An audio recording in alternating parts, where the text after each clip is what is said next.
Good morning. Welcome to the No Way Jose podcast. This is the Morning Dump.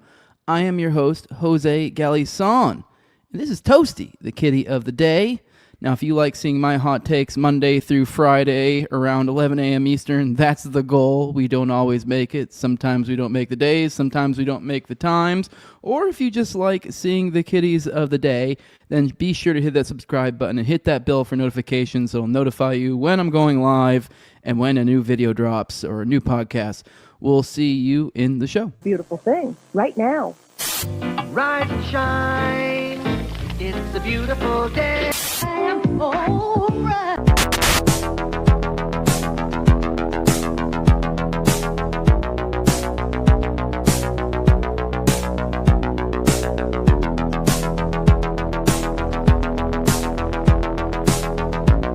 About a third of the building has been blown away. This is the bridge to white lies.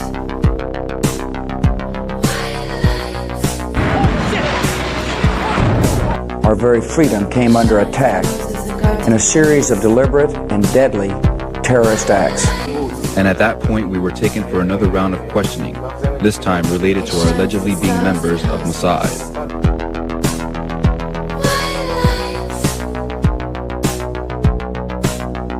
It's crazy evil.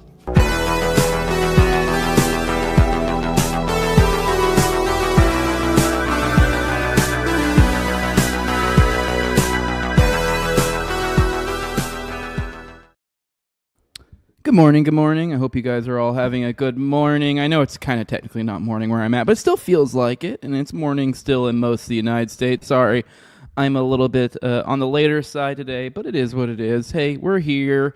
We're here now. We have plenty to go through. Hope you guys are having a productive morning. I have got a little run in, feeling good and ready to hang out with you guys and take our morning dump. We have plenty to go through today. As always, we'll start off with a little bit of goofy, fun, Gen Pop, icebreaker sort of content. And then we'll get into the foreign policy roundup, and then we'll get into our main topics, and we'll be digging through a lot of Epstein files today with a little bit of a detour in between, starting off with smoking guns for deboonkers. We're going to try to keep it, as I said on Already Dead last night, we're kind of wading through this, or drowning in schizophrenia, essentially, and there's just too many rabbit holes. So I'm kind of taking it easy. We're kind of settling in, and because you guys know me, I think they're eating babies and shit, but it's like I'm too primed for that. So we need to start off. We kind of same thing with OKC. I think it was the CIA was involved in all sorts of crazy shit. But you start out with John Doe too. And that's what we're doing today. We're talking smoking guns for deboonkers, kind of going into some of the more solid stuff, and then we'll take a little bit of a sidestep from Epstein. We'll go into Erika Kirkin Kiddies, kind of maybe poke our eyes back into Candace world, see if it still seems a little crazy. Just take a tiny little detour, probably be a smaller segment, and then right back in Epstein. We'll be talking the Epstein Class. So just kind of more focusing on the connections and stuff. And then maybe tomorrow, maybe Friday, maybe we'll get a little bit more weird, a little more wild, a little more sinister, occult, that sort of stuff. Although it's impossible to avoid even while trying to do the kind of responsible researcher kind of coverage. So it's in there. So we'll work up to all of that. In between each segment, we will stop in and talk to the chat, say our good mornings. Everybody gets an obligatory good morning. After that, you got to be interesting or give me money. You guys can support the show over at patreon.com/NoWayJose2020, where you do get perks there, or you can also drop super chats to cut through the noise if you really want to say hi, or if you have something to add to the conversation, or just want to support, or whatever. Also we have hype points now on YouTube. That's a new thing. I just used that on a video. So try that. I think it's kind of like the equivalent of YouTube's reposting or something. So, but with that, let's go ahead and get into some of the icebreaker type stuff. And then we'll say our good mornings after all that. To start off with, I thought this was pretty funny. This happened on Valentine's Day. Apparently the FBI put out a post. Says if you meet someone online and the relationship develops fast, they might be a scammer. Slow down and ask questions. this Valentine's Day, review the FBI's red flags of romance scams. And apparently this post got lit up by people quote tweeting it with pictures of Alexis Wilkin and Kash Patel. I guess they inevitably deleted the tweets out of embarrassment, but hey, funny, hilarious. It made for a good laugh for me on Valentine's Day. And then let's pop in with a little sassy with Massey. This is Massey got a little sassy with our current sitting vice president. He's responding to a tweet from back in 2021 in September from J.D. Vance, where he shared this article that says from Matthew Walther. He says, "I think about this Matthew Walther column about once a month, and it's the Jeffrey Epstein case is why people believe in Pizzagate. Wow, how prescient for today." Then he responded to himself with, "Remember when we learned that our wealthiest and most powerful people were connected to a guy who ran a literal child sex trafficking ring, and then that guy died mysteriously in a jail, and now we just don't talk about it?" And then Massey responds with, this was yesterday, with, "Yeah, why is that?" Which, this is an old post people do bring up every now and then, but it's fun seeing seeing Tommy get a little dig in. That's all I got for the Gen Pop stuff for the morning. Just a quick little jaunt, and let's pop into the chat, say our good mornings. Hit your likes as you're coming in. Help boost this to more people. That way I can get more of the monies, and I can do this more of the time and with better quality. All right, let's roll through the chat, say our good morning, see who all we got here. So early, I'm sure more people will show up later.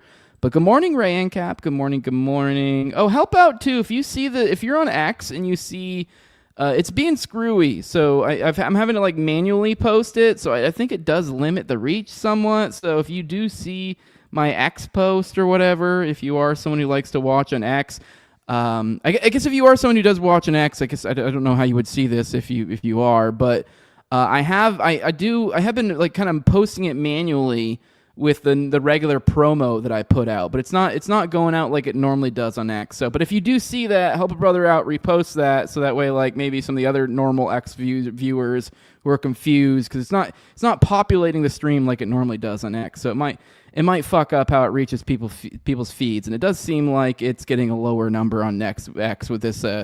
Which I don't know who the hell actually watches it on X, but if you do, I guess help other people out and repost it because it's being screwy.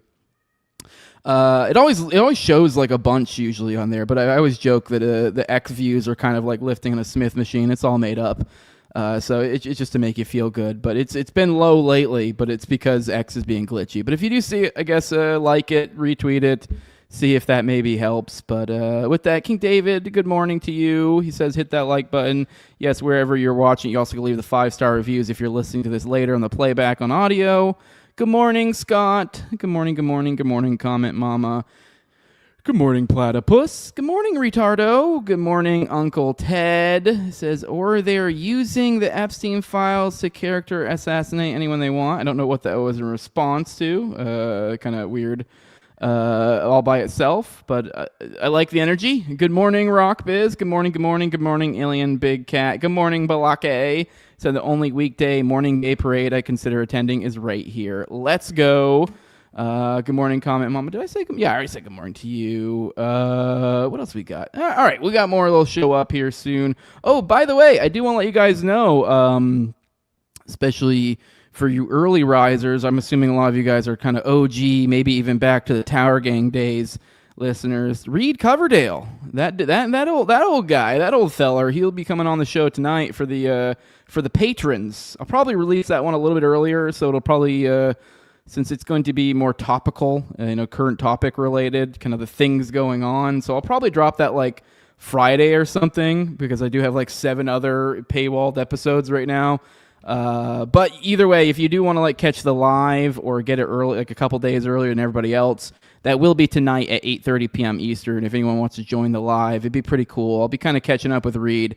I'm not going to spoil anything because I've talked to him a few times here and there, kind of since he's taken his break from internet life, and he's been doing well. So, but it'll be kind of cool to talk to him and let him know let him tell the world how he's been doing since he's kind of been in what we call this Luddite heaven, just kind of staying away from social media and podcasts and all that stuff. But It'll be cool to check in with him. We'll be talking a lot about kind of the current state of things. I know the ICE stuff, Epstein stuff, the Jew stuff, all the stuff in kind of, which is, for those who know Reed's work or familiar with it, this is all stuff he was talking about way back when. He had Ryan Dawson was a regular in the show and everything, so kind of crazy seeing this stuff all materialize while he's not even in the game anymore. So it'll be kind of a cool mix of somebody who like was talking about this stuff in the past and is also legitimately, for those who know Reed, he literally is the most blue collar kind of guy you can think of. Like, so he is, I mean, he makes, I don't know what he's doing these days, but he's always made like really good money because he's like kind of does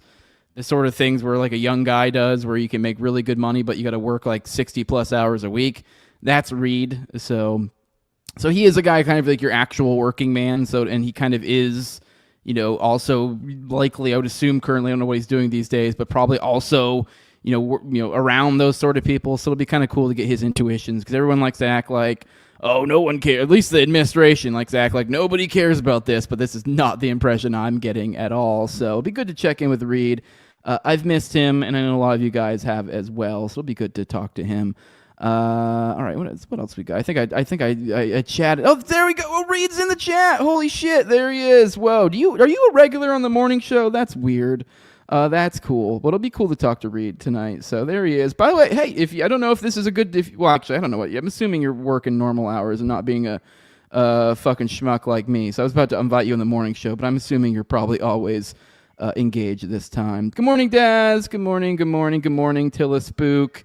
It says, Guten Morgen, Marcionite Church of Christ.org. Good morning, Aggressively Green. All right, guys, let's go through some foreign policy. Let's get through all of that. Let's check in the latest. Obviously, Iran. Looks like JD has to be a big tough guy again. He's popping in on this. We'll talk about that in a second. So following indirect talks with U.S. officials in Geneva on Tuesday, Abbas Araghchi, that's the Iranian foreign minister, said there was a clear path to a deal, though he stressed that an agreement wasn't imminent and that more work needed to be done. Araghchi told reporters that good progress was made and that the U.S. was more serious this time than in the previous rounds of negotiations with Oman. Finally, we were able to reach an agreement on a set of guiding principles based on which we will move forward and discuss the text of a potential deal, he said. Now, J.D. Vance, he of course had to chip in on this. He threw cold water on the idea that a deal could be reached soon, saying, in some ways it went well. They agreed to meet afterwards. But in other ways, it was very clear the president has set some red lines the Iranians are not yet willing to actually acknowledge and work through. Iranian officials have previously said that the U.S. dropped its demands for a deal to include zero nuclear enrichment and restrictions on Iran's ballistic missiles, conditions sought by Israel that are designed to collapse diplomacy and ensure war. But U.S. officials, including Trump, continue to mention the demands when discussing they want a deal to include. So it seems like kind of talking out of both sides of their mouth, which is unsurprising for those familiar with the last bout of, supposed nuclear talks. We also got some bullying going on in the Caribbean still. Trump boasting about his embargo on Cuba. So speaking to reporters on Monday, he boasted of his embargo on Cuba, which has involved cutting off Venezuelan oil shipments and pressuring Mexico to end its oil exports, causing major fuel shortages in the country.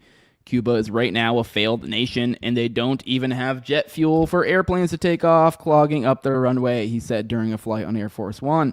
Trump said his administration was talking with the Cuban government, though according to a report from Dropsite News, Marco Rubio is blocking those talks while telling the president that they are happening. So it seems like just torturing the people. A source in the administration told Dropsite that the idea is for Rubio to be able to say in a few months that diplomacy with the Cuban government is futile and push for the U.S. to pursue regime change. So Venezuela Part 2. We're talking to Cuba right now. We have Marco Rubio talking to Cuba right now, Trump said on Monday night, but they should absolutely make a deal because it's really a humanitarian threat. Even if diplomatic talks were taking place, it's unclear what sort of agreement the U.S. wants, as Trump has not spelled out his demands of Havana. The president told reporters that as long as a deal isn't reached, the embargo will continue. In the meantime, there's an embargo, there's no oil, there's no money, there's no anything, he said. Responding to Trump's comments, a Cuban official pointed out that U.S. officials typically deny the humanitarian damage that U.S. sanctions cause. It is frequent for U.S. officials and diplomats to claim that U.S. aggression is not responsible for difficulties in Cuba.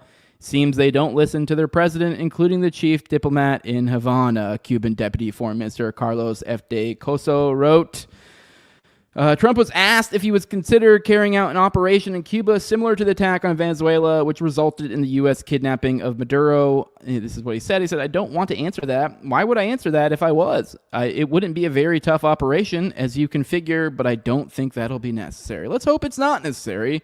That would not be good. And if you thought they weren't murdering people in the high seas anymore, you would be wrong. They blew up 3 more boats, killing 11 more people. Surprise, surprise. Also in Russia, I know we covered this a little bit not too long ago, that all the nuclear agreements have expired. That's still the case. Nothing has fucking changed. So that's great. Just a reminder, yes, we have currently no nuclear agreements with Iran or Russia. So that's great. Russia's obviously the bigger concern here. The State Department official said on Tuesday that he wasn't aware of any informal understanding between the U.S. and Russia on maintaining the limits imposed by New START, the last nuclear arms control treaty between the two powers that expired earlier this month. New START limited the number of warheads each side can deploy to 1,550 and the number of deployed and non-deployed strategic launchers to 800. Before New START expired, Russia proposed maintaining the limits for another year to make room for diplomacy to reach an agreement on a replacement treaty, but the U.S. didn't accept the offer, and since its expiration, Sergei Lavrov, the Russian foreign minister, said that Moscow would continue to abide by the New START limits if Washington did as well. Christopher Yaw, the Assistant Secretary for the Bureau of Arms Control and Non-Proliferation of the State Department, was asked on Tuesday if there was a gentleman's agreement on maintaining the New START limits and said, I know of no such agreement, and that is still in the president's hands. Now, kind of the long and short here, too, is I guess they have kind of floated out the idea of, like, if they were to do this, they'd want it to be a trilateral thing involving China, whereas China has, essentially Russia and us, the U.S., us, and Russia both dwarf China, so China's state kind of position is kind of like, I don't know what the fuck you need us for.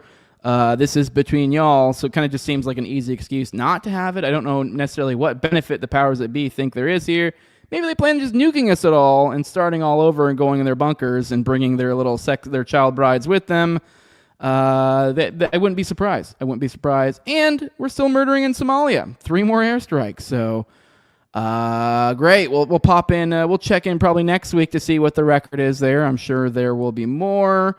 Let's roll the chat, say some good mornings, and then we will get into our first topic, smoking guns for deboonkers. So let's roll through, say some good mornings. See, covered it, or Reed saying just catching you at lunch break. See, he's a good working man. There you go. Wyatt says, miss seeing Reed around. Good morning to you, Wyatt. I do as well.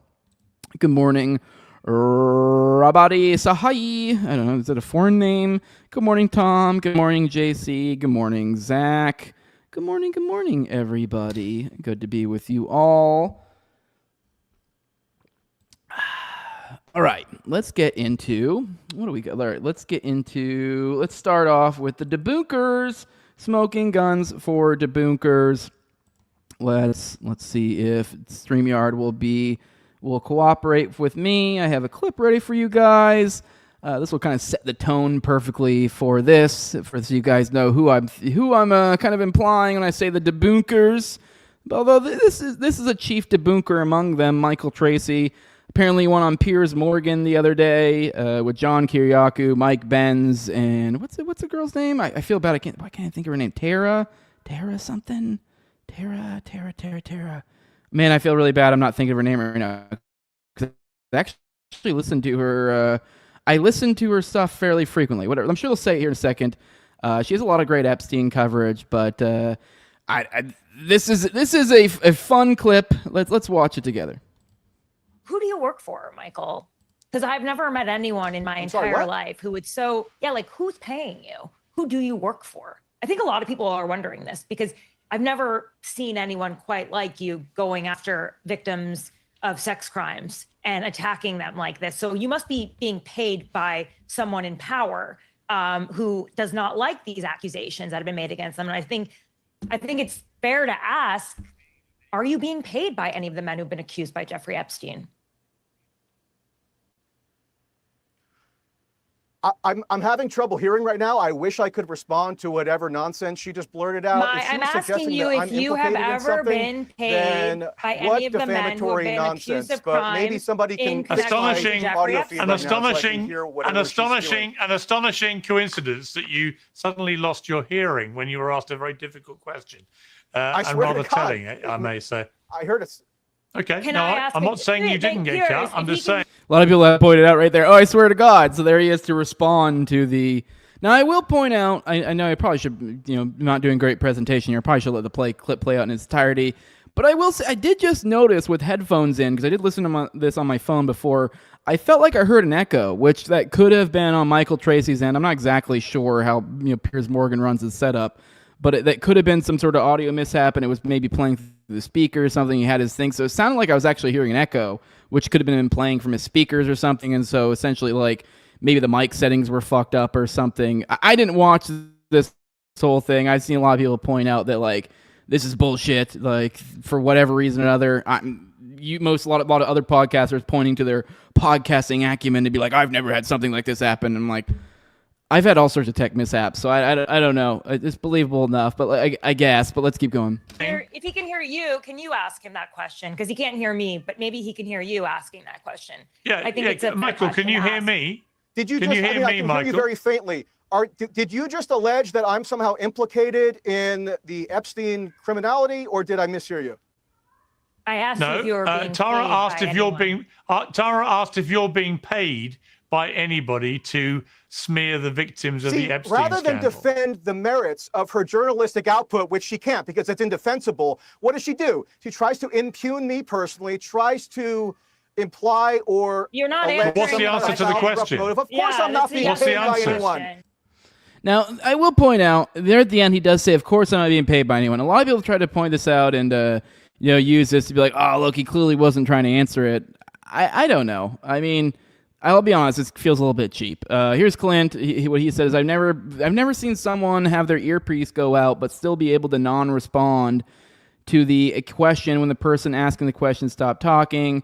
Michael Tracy continues to spiral in a way I genuinely didn't think was possible. Look at Ben's, Piers, and Kiriaku's faces. LOL. No, I actually think people might be. I'd have to watch the full interview. Maybe it hit a little bit better, but it does feel kind of like a little bit cheap with people running with this.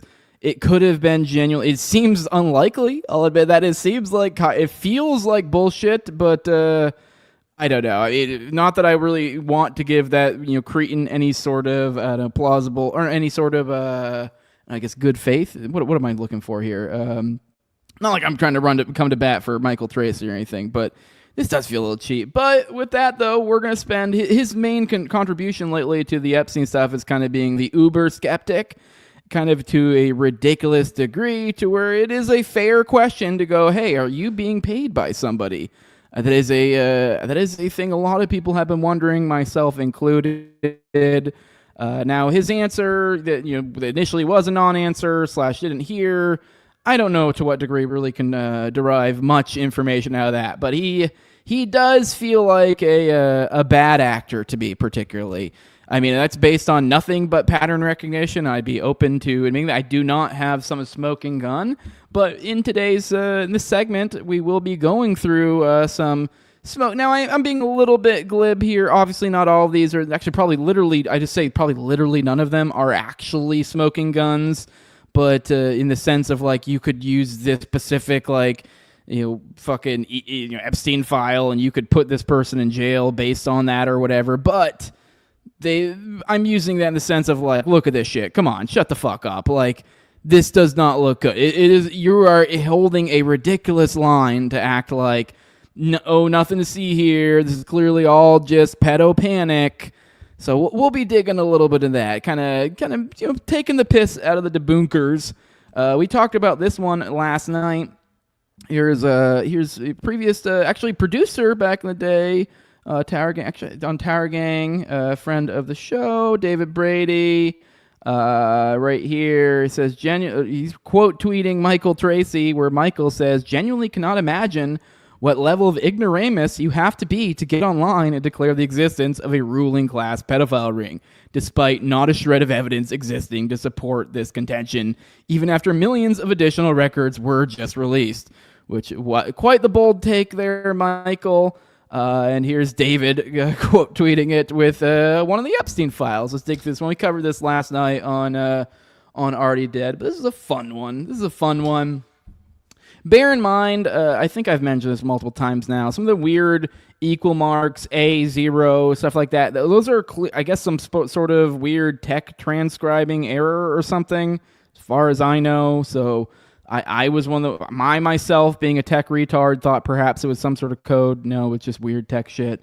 But anyways, here's from Jeffrey over in his vacation Gmail account. It says, a friend of a friend Skyped me because they wanted some advice. She said she was working on a sex trafficking movie. She said she met this really beautiful girl that used to be a sex slave for a guy with a private island. She met this pilot girl, I think, at Burning Man. If I asked her if she had ever met Epstein, she said no, she hadn't. And I said, yes, you have. She almost fainted. Says, I'm confused is a responder here who's redacted, which why the fuck are they redacted? Never talked to her about anything to do with you, but she knows. No, and then Jeffrey, no, she was telling me that she is doing a movie on sex trafficking and met a sex slave. You, I don't know what the you means there. She had no idea what the Jeffrey she was talking to, me, was the Jeffrey she was talking about. The responder says, I'm so confused. And Jeffrey says, I'll get more info. No worry. How's the puss? Which is, I don't know, funny, but a little less funny when we followed up with this next quote-unquote smoking gun. Makes the last statement far, far more fucking ominous. Here is an email that's been shared around. Obviously, this is just, we don't know. Maybe there's some context that makes this better, but here is from Redacted.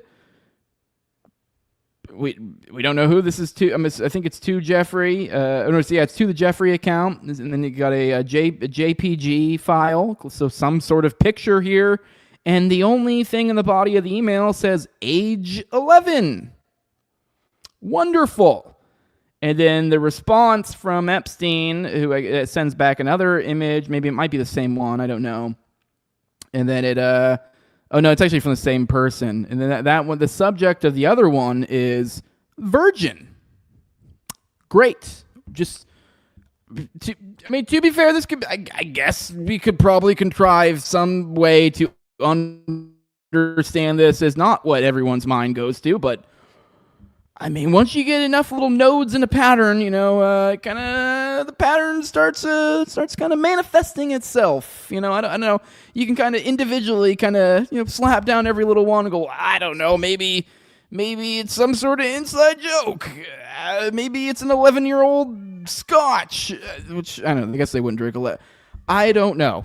I guess I don't know where you get the virgin in there, but not looking good. Well, all right. Here's one with a little bit more substance to it. Here is an email exchange between Epstein and a victim.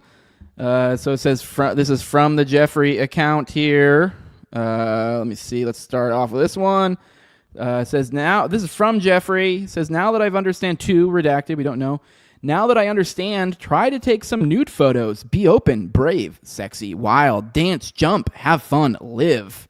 That's something about that's weird and creepy. What a weird way to ask for nudes. Weird. It sounds like a live, laugh, love or something, but show me nudes. Live, laugh, love, show me your tits.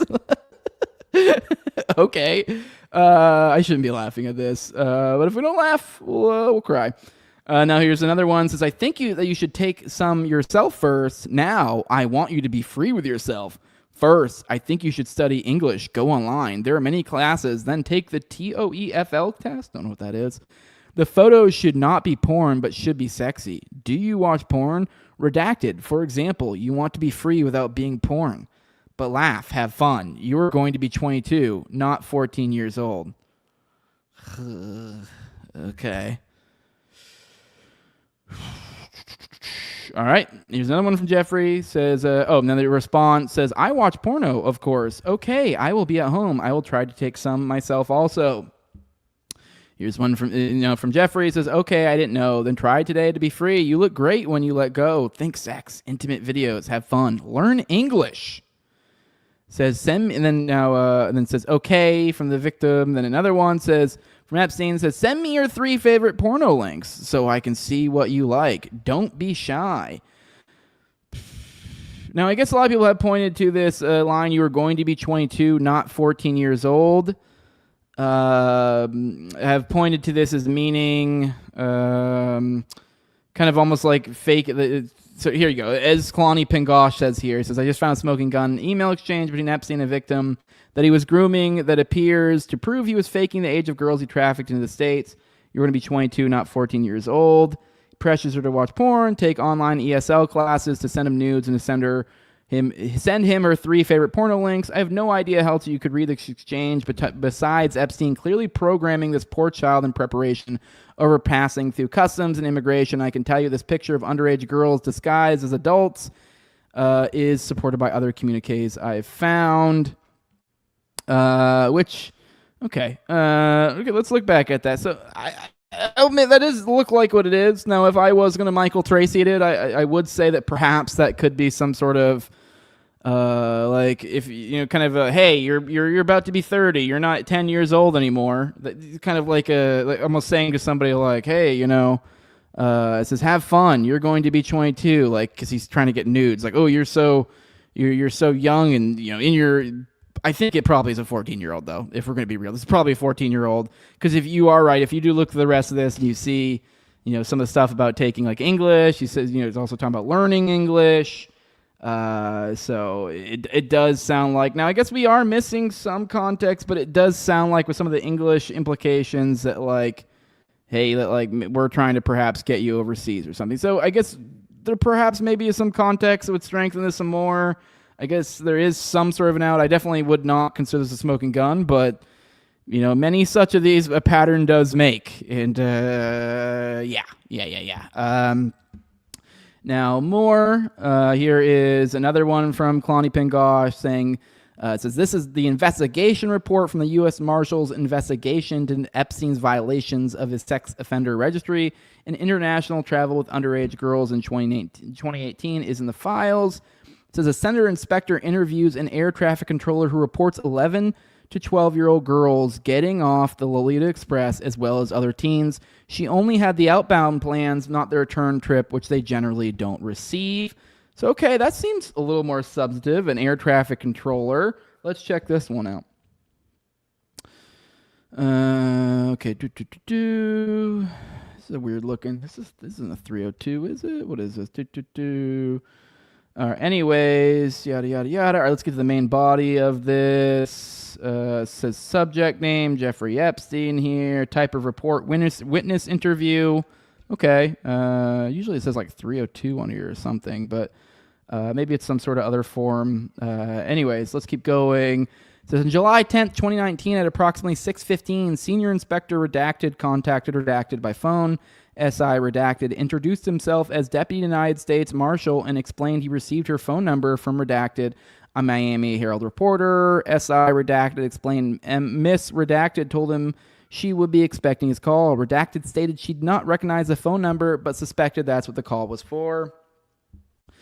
SI Redacted explained why he was calling and asked Redacted if she had a few moments. She stated yes. SI Redacted asked her to start from the beginning with what she had said to Miss Redacted regarding Jeffrey Epstein. Redacted stated she is an air traffic controller and that Jeffrey Epstein parks his plane at the base of the control tower at the airport when he arrives. I would like to see through this if they do somehow confirm that, like if they somehow corroborate that she is this, because I guess we just have currently a witness, but let's keep looking into this. A witness claiming to be air traffic controller. Seems like a wild thing to claim if it's not true, but people do wild shit. Redacted stated she has seen Epstein get off the plane with young girls. Redacted recalled 2 specific times, the first being 2 girls who appeared to be 11 or 12 years old with white skin. Redacted stated another time a girl looked to be 16, maybe 17 or 18, and appeared to be of mixed race. Redacted stated the dates of these occurrences were between June/July of 2018 through November of 2018. Redacted stated she started Redacted in April of 2018 and was fully qualified after May, so it was after that. She only worked Redacted for about 1 year. So she's given specific dates of when she started the place. I'm assuming this is like wherever the air traffic, whatever place she was working at, which they don't give us enough details here, but maybe some reporter could figure that out. I kind of doubt it. It's still pretty low on info.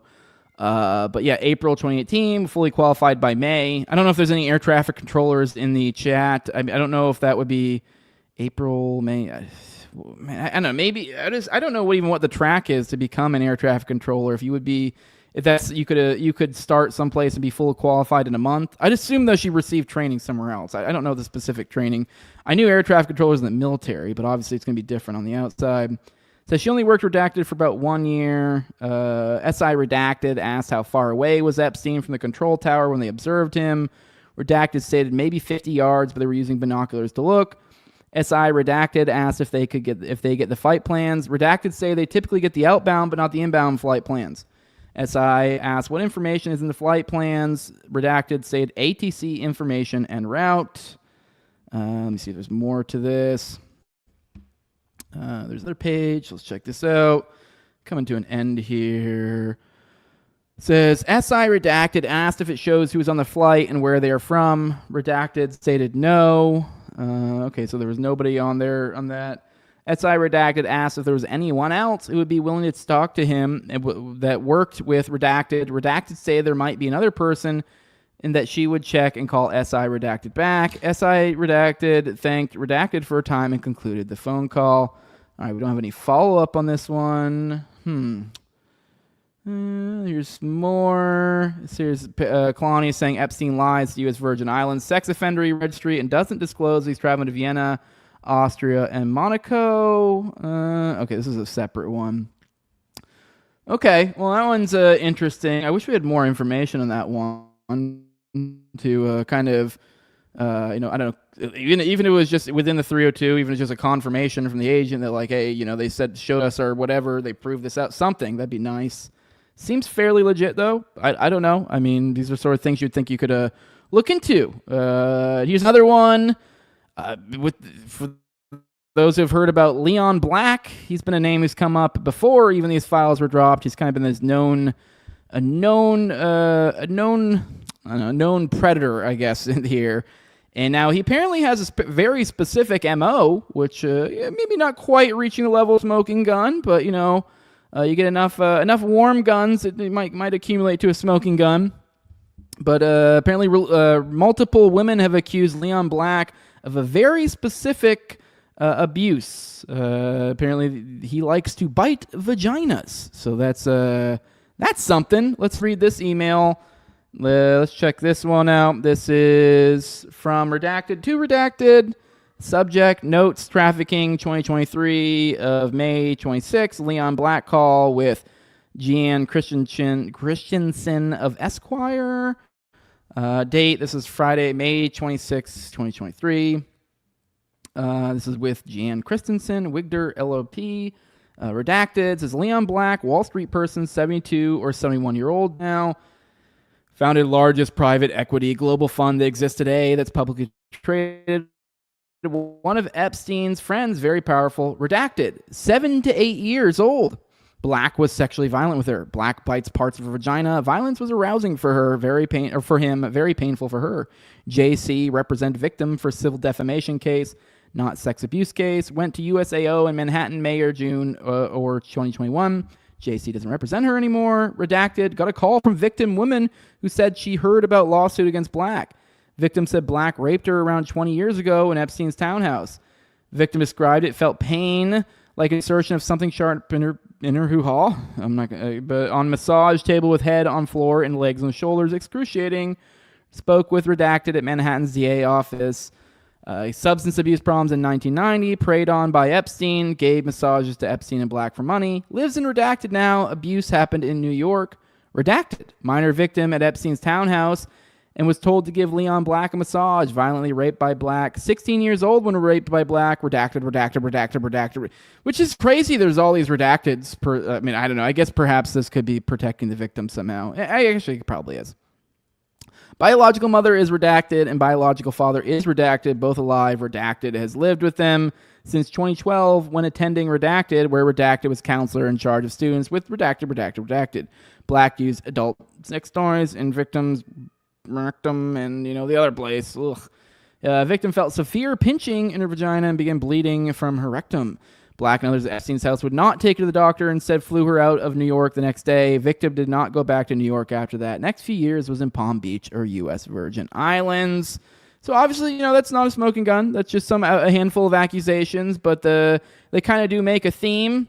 Here is a draft statement that seemed to be written by Ghislaine Maxwell, where she goes into the allegations made against her and Prince Andrew, appears to confirm some of the things said by Virginia Giuffre in the past, seemingly flying a little bit in the face of the Michael Tracys that like to position her as the biggest liar in the world. Which I don't know. I'm not saying she's never lied. That's for sure.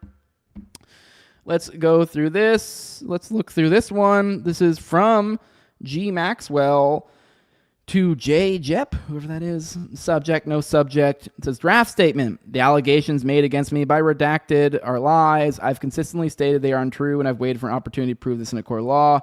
Redacted, nor has she ever sworn to the truth of the allegations she makes. She's engaged in a campaign of media harassment with the objective of selling her memoirs the highest bidder. The salacious claims she makes are untrue and made purely for financial gain. Oops, my bad. I accidentally clicked out of it. This is a relentless media harassment to which I, Alan Dershowitz, and Prince Andrew have been subjected to over the last week has become intolerable and breaches any justifiable sense of natural justice.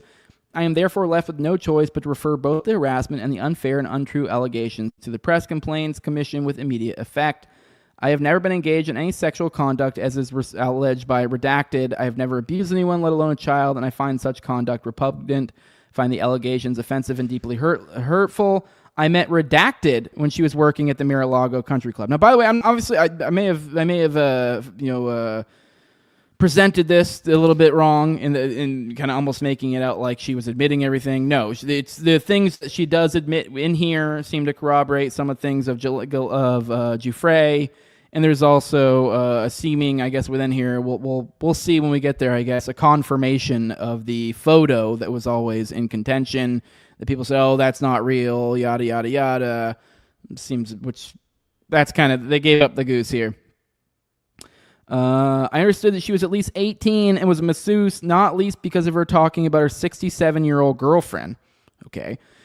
Mr. Epstein was at that time looking for a part-time masseuse. I asked if she would be interested in applying for the job, and she was. She subsequently came to Mr. Epstein's house with her mother and brother, Redacted, was interviewed by Mr. Epstein. I was not present as I remained with her mother chatting until the interview concluded. I did not go upstairs with Redacted. I did not take my clothes off, and her allegations are a tissue of lies. I've never asked anyone to have sex with Mr. Epstein, and I've never ever witnessed anyone having sex with him. Redacted had an interview with Mr. Epstein and left with her mother. Nothing untoward happened. Thereafter, I do not recall seeing Redacted for a considerable amount of time after that. Did not always accompany Mr. Epstein when he traveled, which was usually to do with his work. When I was in Palm Beach, he was often not there. In 1999, Redacted began to travel with Mr. Epstein as his masseuse. I had no dealings with Redacted as she was employed by Mr. Epstein. I saw her from time to time, and no time did she ever make any allegation or suggestion of any sexual contact between her and Mr. Epstein. 2001, I was in London when Redacted met a number of friends of mine, including Prince Andrew. A photograph was taken, as I imagine she wanted to show it to friends and family. I never asked Redacted to give him a massage. Mr. Epstein was arrested about 2 years after I stopped working for him. I do not know the truth of what went on. I have not seen U.S. proceedings in the depositions which are referred to in the press. All I can say is I was not aware of any improper conduct with minors. When Mr. Epstein pled guilty, he stated that he would not compensate any of his victims. This led to Scott Rothstein, an infamous U.S. attorney, now disbarred and serving 50 years in jail, creating false claims against Mr. Epstein. This is fact. Brad Edwards, Redacted lawyer, worked in Scott Rothstein's firm. I am not going to engage in trial by media. I will now report this matter to the press regulator as numerous offensive and untrue stories have been published about me without any prior warning. It seems that each week passes, the allegations become ever more extreme, and to date, the press have failed to hold Redacted and her advisors to account, and I call upon them to do so. Redacted claims to have had sexual relations with many unnamed prominent business leaders, politicians, and others. I believe these stories are also false, and I call upon Redacted to name the people and provide evidence that can be tested in a court of law. And then it says, it's deeply regrettable that Mr. Epstein abused minors, but that does not give Redacted the right to make accusations against people who knew Jeffrey Epstein but had no knowledge of his crimes, such as Alan Dershowitz and Prince Andrew, both of whom deny the allegations made against them. Finally, Redacted claims she was a sex slave for the rich and famous. However, the reality is that Redacted was working as a waitress in a burger bar. So obviously she's kind of holding her own line here, but it is significantly different from the one she ended up having later. This also confirms the photos and seems to confirm some other minor details. So another not quite a smoking gun. Here's another one that kind of paints a weird picture. I mean, as I said, none of these are probably technically smoking guns, but you add them all together, starts making a picture. And we've also covered a lot of other emails so far in the show that look kind of wild. So this may not have all the so-called smoking guns here. We've covered a bunch of other of these files. Here is a newly unsealed FBI interview that shows the entire Deutsche Bank staff internally tried to cut ties with Epstein in 2015 after seeing wires to young women. One compliance officer said she was later pushed out and fired after raising the issue. Management kept the accounts open, saying he had served his time. So let's read through this one. Here we go. It's EFTA 001-28992 for those who want to look it up. In April of 2017, Hill McFadden transitioned to the role of AFC compliance officer. She requested to work in KYC, but Asa Debo told her no, and that AFC was her opportunity. Since Marla LeConte was the head of AFC and SARS, Hill McFadden was essentially working with the same group of individuals. Since Deutsche tended to discount concerns and sweep issues under the rug, she felt this move was part of a plan to terminate her. One day, she received this message to come downstairs. She knew this meant she was going to be terminated, so she took her purse to her car prior to the meeting. The meeting was with Blazer and an individual named Aaron. Reading from a piece of paper, they told her productivity and performance was low. Hill McFadden asked for a copy of the paper, but they only provided her the portion of the form that addressed benefits. They did not give her the portion of the form that explained why she was terminated. Also, while employed by Deutsche, Hill McFadden had raised concerns about client Jeffrey Epstein. It appeared that Epstein sent wires to young women, perhaps in their 20s, which I guess is legal, but hey, looks a little wild. Also sent wires to a woman in France that owned an art gallery. Hill McFadden gathered this information through Google searches. The entire Jacksonville, Florida team wanted to terminate the relationship with Epstein. In 2015, Hill McFadden emailed her concerns to Quigley and told her she no longer wanted to work on Epstein's accounts and requested to have that work redistributed. Quigley replied that Epstein served his time and the accounts were not closed at that time. The Epstein RM was Rose. Also in and around late 2016, internal SAR was filed on Epstein's lawyer, Darren McKink. Hill McFadden remembered learning about this SAR because the Federal Reserve was in the bank at the time with Quigley. Hill McFadden also reviewed Trump's old post office portfolio cases. Since the Deutsche systems did not talk to each other, she was unable to determine a sound origin of the funds. The funds were being pulled from one spot to another for payments. Hill McFadden filed complaints against Deutsche with OSHA, FINRA, and the SEC. However, she did not file a lawsuit against Deutsche. Now, they were saying this looked like it was of-age women, but he was doing all sorts of weird financial chicanery, and it looks like they were trying to cut off business with him, looking at some of his financial moves, and perhaps someone got fired for it. Here's another file. This is, what is this one? It doesn't show the FTA here. It was A009922406. Here's an interesting one. Once again, not a smoking gun, but there may have been a gun involved here. We got one of those classic whoops. This is from someone to Jeffrey Epstein initially.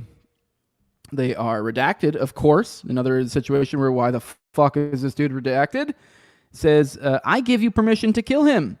He is apparently with redacted. He lied to you and he lied to me. I mean, perhaps some sort of weird joke, maybe permission to kill him. I mean, maybe it's just kind of things said in frustration, not meaning a literal sense, like, you could just kill him, and I'm trying to think of like a way someone even use that. That's pretty bizarre. I mean, I'm at my Michael Tracy's wit's end. I mean, sure, maybe these guys have some advanced inside jokes. I don't know. And then Jeffrey Epstein responds with the old classic whoops, the old whoops, which maybe one of these days we'll have to go through all the whoops emails. There's lots of those, and they seem to paint a certain sort of picture. Here's another back and forth that brings up some interesting thoughts. Here's a back and forth with a redacted, of course. Of course, it's a redacted. Says, in juggle at least one ball. Says, but did they chop the guy up? Says the other person. Says, why not poison him the way Putin does? So they're kind of casually referring to murder. So that's cool. Let me see. Oh, here's another one. Says, hopefully not one of your own. And here's, most of these guys like to wear GoPros on their heads when they are doing such things. I kid you not. Talking about, obviously, wet works, murdering people. So they're apparently, which I saw another one that I recall saying something along these lines, which is kind of wild to think about. There is like government sanctioned wet works going on, and they just they're just body camming the whole thing, so that I guess they just have every important assassination on file somewhere. So kind of wild. So a little peek behind the curtain for you. And then kind of to finish this off, here's another one that, I don't know, once again, I guess maybe I should go back and put a quotes around the smoking guns, but I ran out of characters because they're not all technically smoking guns, but they do paint a picture. Here's Sagar and Jetty sharing one of the Epstein files that, I mean, really kind of says it all. It says, hi, Jeff, are you going to be in London on Thursday? Jeff says, unfortunately not. You should make clear that I don't work for Mossad. You or I? Question mark. And he says that I don't. No, this is him talking to Ehud Barak, the former Israeli prime minister. So saying, hey, make sure to tell him I'm not working for Mossad. Ha ha ha. Wink wink. Yeah. Yeah. And you know what? To be fair, he probably literally was not working for Mossad. Probably doing something else. Probably some sort of other specific type of Israeli intelligence or some sort of free agent. So probably technically true. Well, at the same time, he was doing probably work in, that Mossad would have appreciated. All right, let's roll through the chat. And then we will go through our next little dump into some Erika Kirk wildness, see what's going on over in Candace Crazy Land. But let's check through the chat. Say some more good mornings. Good morning, IB, Denmark. Good morning, Marnamax. And good morning to Diddler haters. Me and all my homies are Diddler haters. Good morning, Gautists. Zachary saying, depopulation is the agenda. Revolution and a good shepherd is all they can save us now. Make America independent again. Yep. Let me see. Good morning, Mike. Northside says LMAO, Mike Tracy in the earnest defense of pedophiles. Yep. Dysgenic weirdo indeed, Balake. Everyone's pointing out his funny face. Good morning, Mustache. Good morning, Qbert. Good morning. Everybody follow back on Rumble. Qbert's following you if you're in the chat. Yeah. Yeah, Comment Mama points out on that 1422 thing is it sounds like Act 22, not your age, which is 14. Yeah, that's kind of what I feel like, but I could also see it as some sort of like euphemism as like, hey, you're 22, stop acting like you're 14. But yeah, especially with the other English, the context of the English class and stuff, it kind of sounds like, yeah, hey, guess what, you're 22, not what we're gonna put 22 on that paper. But I don't know. I mean, all right, let's keep going. It says, for the video, you're going to be 22, says Qbert. Yeah. Good morning, user. It says, I reached out to Johnny Vedmore about doing your show. I think you two should link up and go over his take on the Epstein files. Yeah, perhaps. I haven't checked in on what his thoughts are on all of this. I know he has some interesting connections with Whitney Webb. I'm pretty sure he's a baby daddy or something. They did work together back in the day. And I know they're like weirdly beefing now. I don't really understand the rift there, and I don't know. I'd be interested to see what Vedmore's takes is. I guess we've kicked around the idea of maybe having him on the show someday. We just never followed through with it, so maybe we'll have to get him on. Good morning, JC. Good morning. Good morning. Yes, JC saying, yeah, Vedmore has a lot to say about Whitney Webb. Yeah, that is what I have heard for sure.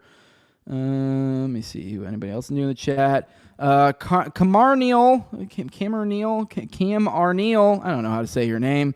It's a friendly member to touch that like button. Skins, yes, please do hit that like button. Good morning to you. Marnie Max is waiting retarded. What does SI mean? It was special investigator. They said at the beginning, so that's what it meant. Yeah, special investigator, I believe, is what they were referring to. What else we got in here? Good morning, everybody. Good morning. Whoop my baby mama ho ass. This is joining into an N Tower.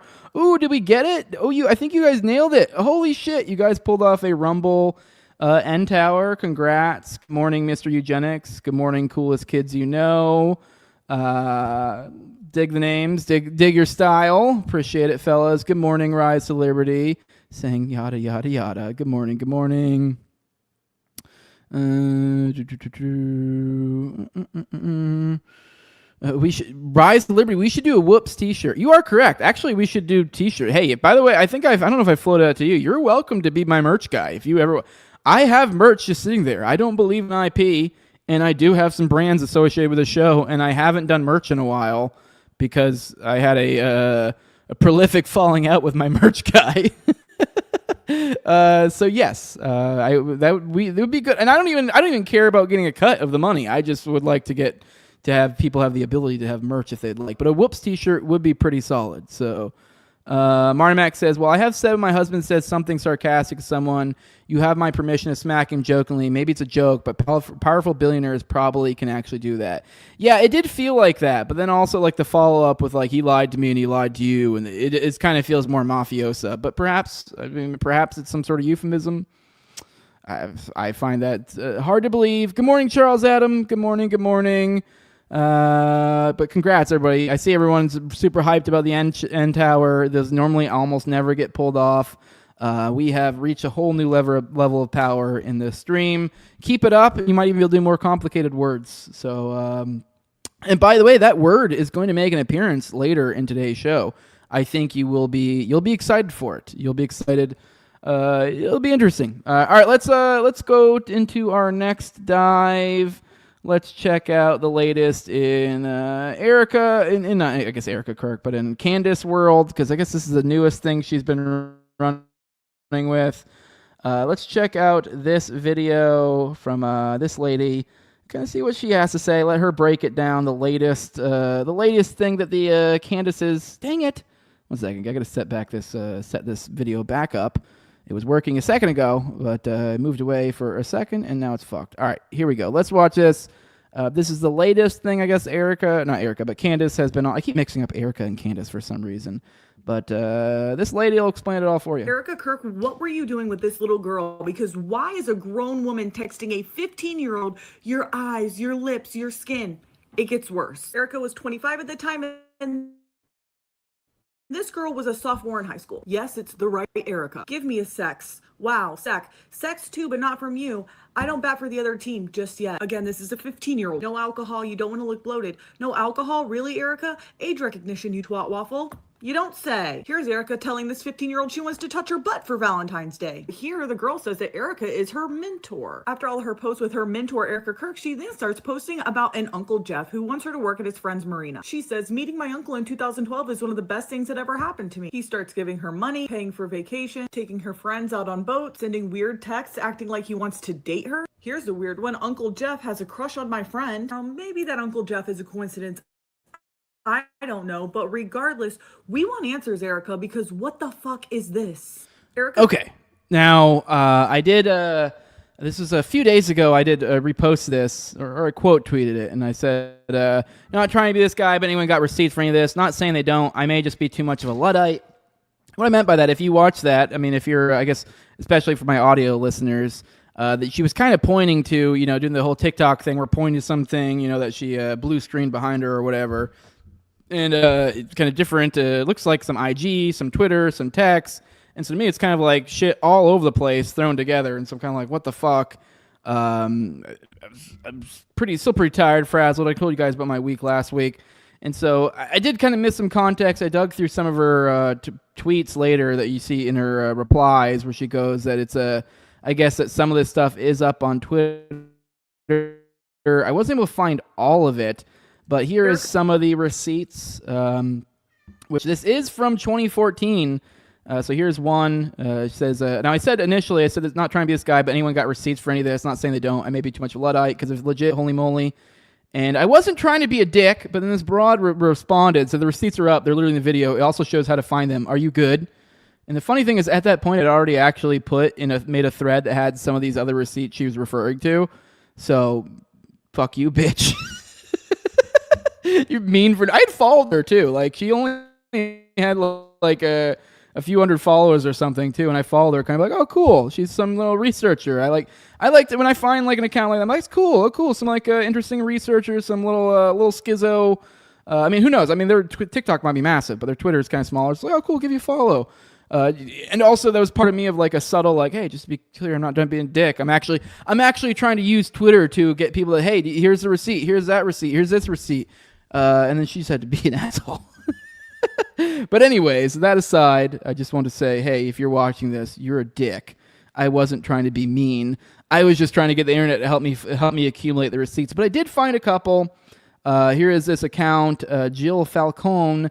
Now, I will say I saw a few different accounts, and it did look like some Instagram as well, but I did find a couple. And we'll dig through, I guess, some of what Candace was saying about this. But here's one. It says, this has to be the most heartfelt compliment I've ever gotten, best compliment yet. And it's literally a screenshot of messages saying Erika France, saying you have the most, it says you have the most stunning features, best compliment ever. Your eyes, your lips, your skin, you're absolutely beautiful. You're making me cry.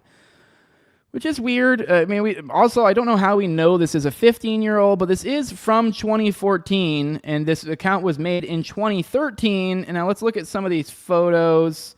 Let's be real. I mean, this kind of look younger. I mean, who knows? Maybe that could be an 18, 19, 20-year-old. Does look younger. So I don't know where they're getting the... So this is kind of like, I am trying to find the receipts for this. So I don't know where people are finding some of this stuff. Here's a look at these photos. Now this does kind of look like a kid. This definitely looks like a kid. So somehow they're saying this is a 15-year-old. Checks out, makes sense to me. We're doing a dump here where I'm trying to conglomerate some information, make it make sense. And not just go off of Candace and her schizo researchers, just say some stuff. But they did. This is weird. This is legitimately a tweet from 2014. So I mean, I don't think they could somehow bullshit this. They would have to be seeding things from over a decade in the past to try to scam this somehow. But weird. Here's another one. It says, Women Crush Wednesday to this beautiful gal, my inspiration and someone I look up to. Keep doing great things. Love you, Erika France. Now, this is an old account of hers. These posts are protected. This account got shut down, locked down a while back. So, I mean, weird. I don't know, maybe there's some weird tech thing I'm missing here. Somehow some shenanigans were pulled. Although, never mind. There was, in this one, it shows a screenshot of Erika France. So I was thinking maybe perhaps they could have changed the at or done some weird, but no, this is, and here's another one. This says, why I need her in my life. It says another one, another Erika France says, I forgot to tell you, hydrate tonight, no alcohol, and don't eat a lot of salty foods. You don't want to look bloated. Thank you, says the girl. It says, no alcohol. Really, Erika? Age recognition, you twat waffle. Apparently, I haven't had my coffee yet. It says, what the hell, Erika? Well, on that bite note, damn you, Siri, come on, the struggle. It says, what are you trying to say? Spit it out, you twat waffle. And that's all I was able to find quickly on there. Now, there is another little thing we were going to dig into with Candace to kind of check into what she's saying. I will say, while this does look weird, I just kind of on the outside looking in, it feels sloppy because it seems like a lot of, oh, here's a 15-year-old and here's Erika France. So I'm like, it seems like, but I don't know this girl's 15. I don't know a lot about this. It seems to be random social media things thrown together. So I don't know. I don't know. I'd be interested if any of you guys in the chat are still kind of paying attention to the Candace craziness. If there's more that you know of, we'll check in the chat to see on you guys here in a moment. Here's Candace saying, wild ape update in the Erika Kirk/Jillian story. So that's who this supposed account is, some 15-year-old Jillian. And at the time, I did the math also, around the time that Erika was supposed to be around 25 years old. So 15-year-old, 25-year-old, still fucking weird. No, like, it's not even like a, because at first when I saw the story, I'm like, wait, how old's Erika? Was this when she was like 17, 18 or something? And she's just got some weird texts. And even then, the only ones I was able to find, I know we saw that one in that video, that like sex one or whatever, but that was some other weird Twitter. Actually, let's take a second. Let's find that one real quick. I want to see if we can't hunt down that Twitter account actually real quick. So we got this HIIM Gel account, which I have been the one on. Oh, here we go. Here's officially done my sophomore year. I didn't see that one when I was digging through account. So that's maybe she's talking about college, but I don't think so, because I mean there's sophomore college. Okay, let's see. Let's keep going. Let's see if I can find the weird sex one that had. Yeah, give me a sex. Let me see. That one doesn't show an account for that one. So I wasn't able to find this one. I don't know where she's found this one. Wow, sex too, but not from you. I don't bat for the other team just yet. Again, this is a 15-year-old. No alcohol. You don't want to look bloated. So the sex one I can't find. So I mean, absent the sex one. Now, this one's weird. Here's another one. Why did Erika Francis send me this? This Valentine's Day, I'm going to touch your butt. I don't know. Maybe it could just be some dumb joke or something. I don't know. The sex one, there was the one that would really kind of... I want to know where I could find that one. The let me call you. Hold on, sweetheart. Give me a sex. Well, okay, sec. Oh, even that is just some like, give me a sec. Now, it's weird a 25-year-old's even talking to a 15-year-old. So I'm like, well... in this context, and clearly she has some sort of weird crush and thinks she's some sort of celebrity of some sort. So this is weird. I mean, I don't know. This is, the more I'm kind of thinking this through, the more I'm like, what even is this? Here's another one. Here's on Instagram. See Miss Erika Kirk responding, always here for you, my love, always. That is a weird way to talk to a 15-year-old as a 25-year-old. I will grant that, but I don't know what the relationship here is. I mean, who knows? Maybe some sort of family friend or something. Now the Jeff thing's weird. The Uncle Jeff, obviously everyone's mind goes onto that. Immediately it says, meeting my uncle in 2012 was one of the best things that ever happened to me. Keep in mind, 2014, they're saying graduate was a sophomore. So I mean, assume what would that be, like 8th grade, 2012. So weird. More about, now this is a different account at Jillian Falcon, so I guess there's two Twitters that we're supposed to believe the same one, which is very believable. So we got a Jillian_Falcon. I guess this is where she's talking about her hanging out with Jeff. I gotta be real. I mean, I don't mean to be a Michael Tracy here, but I'm not really seeing anything that goes clearly over the line that can't be explained. It looks weird, obviously absent context. And I really don't like this. I really feel like, what the fuck is going on? Why do you have this weird sort of relationship with a 15-year-old, but with this sort of sloppy thrown together?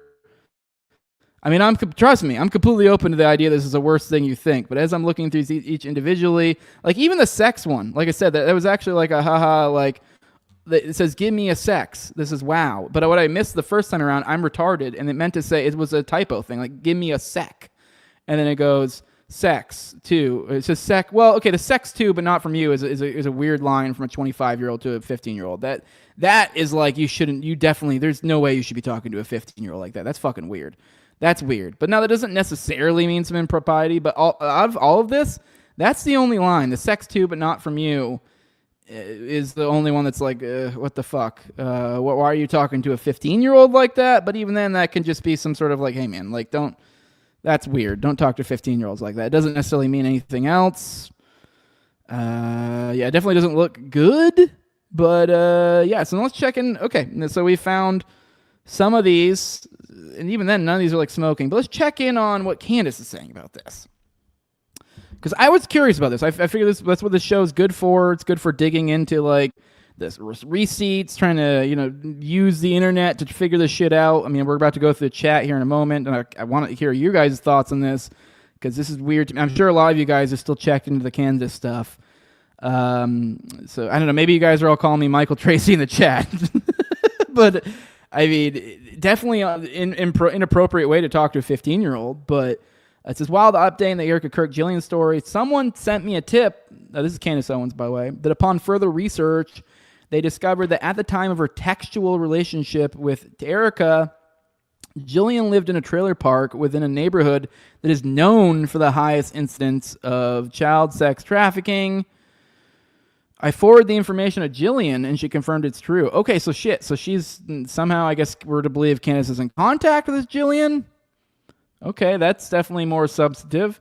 So to recap, after striking up a bizarre relationship or friendship with a 15-year-old girl who lives in a trailer park without a father, a then 25-year-old Erika proceeds to love bomb Jillian by telling her how beautiful she is.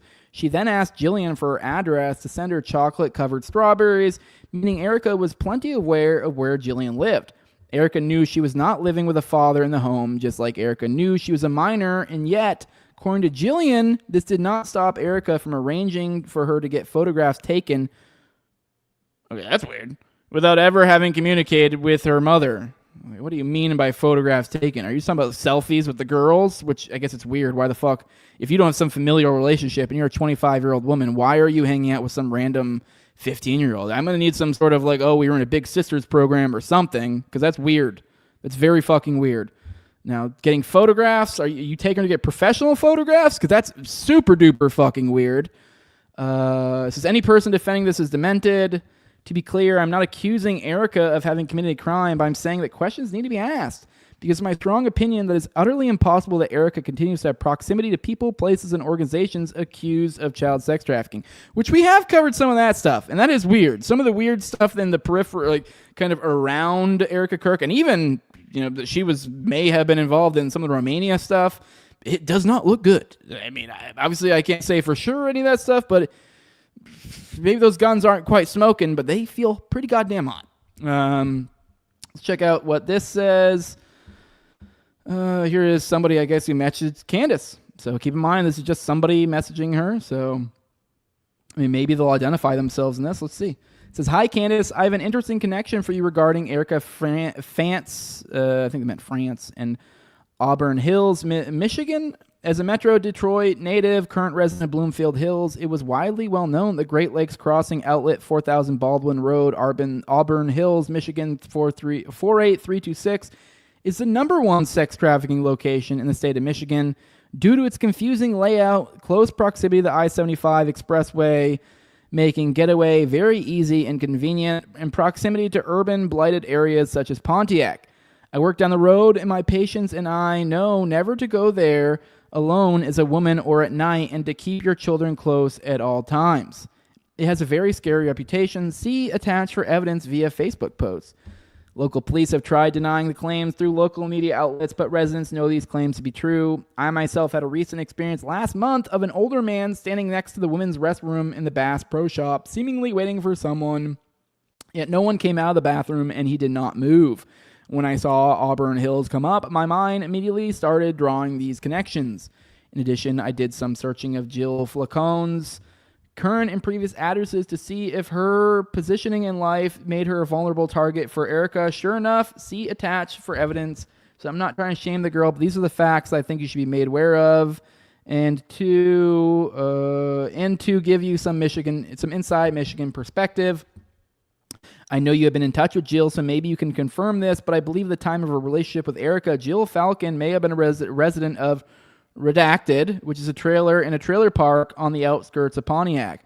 Per Google, poverty is considered a primary root cause and vulnerability factor for human trafficking, including sex trafficking. Traffickers actively prey on the financially vulnerable. Keep up the good work. All right. Here's someone saying, this is Olivia Dasovic. This is a mutual of mine.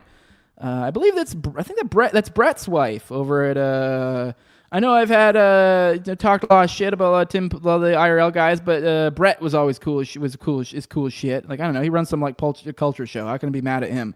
But he's cool. She's always seemed nice too, the few interactions we've had on here. She says, as someone who grew up in Metro Detroit as well, and has been to that exact area countless times, I don't know how her living near that mall has anything to do with Erika knowing where she lived or being aware that the area did not have a good reputation. Yeah, I don't know. It seems a little weird.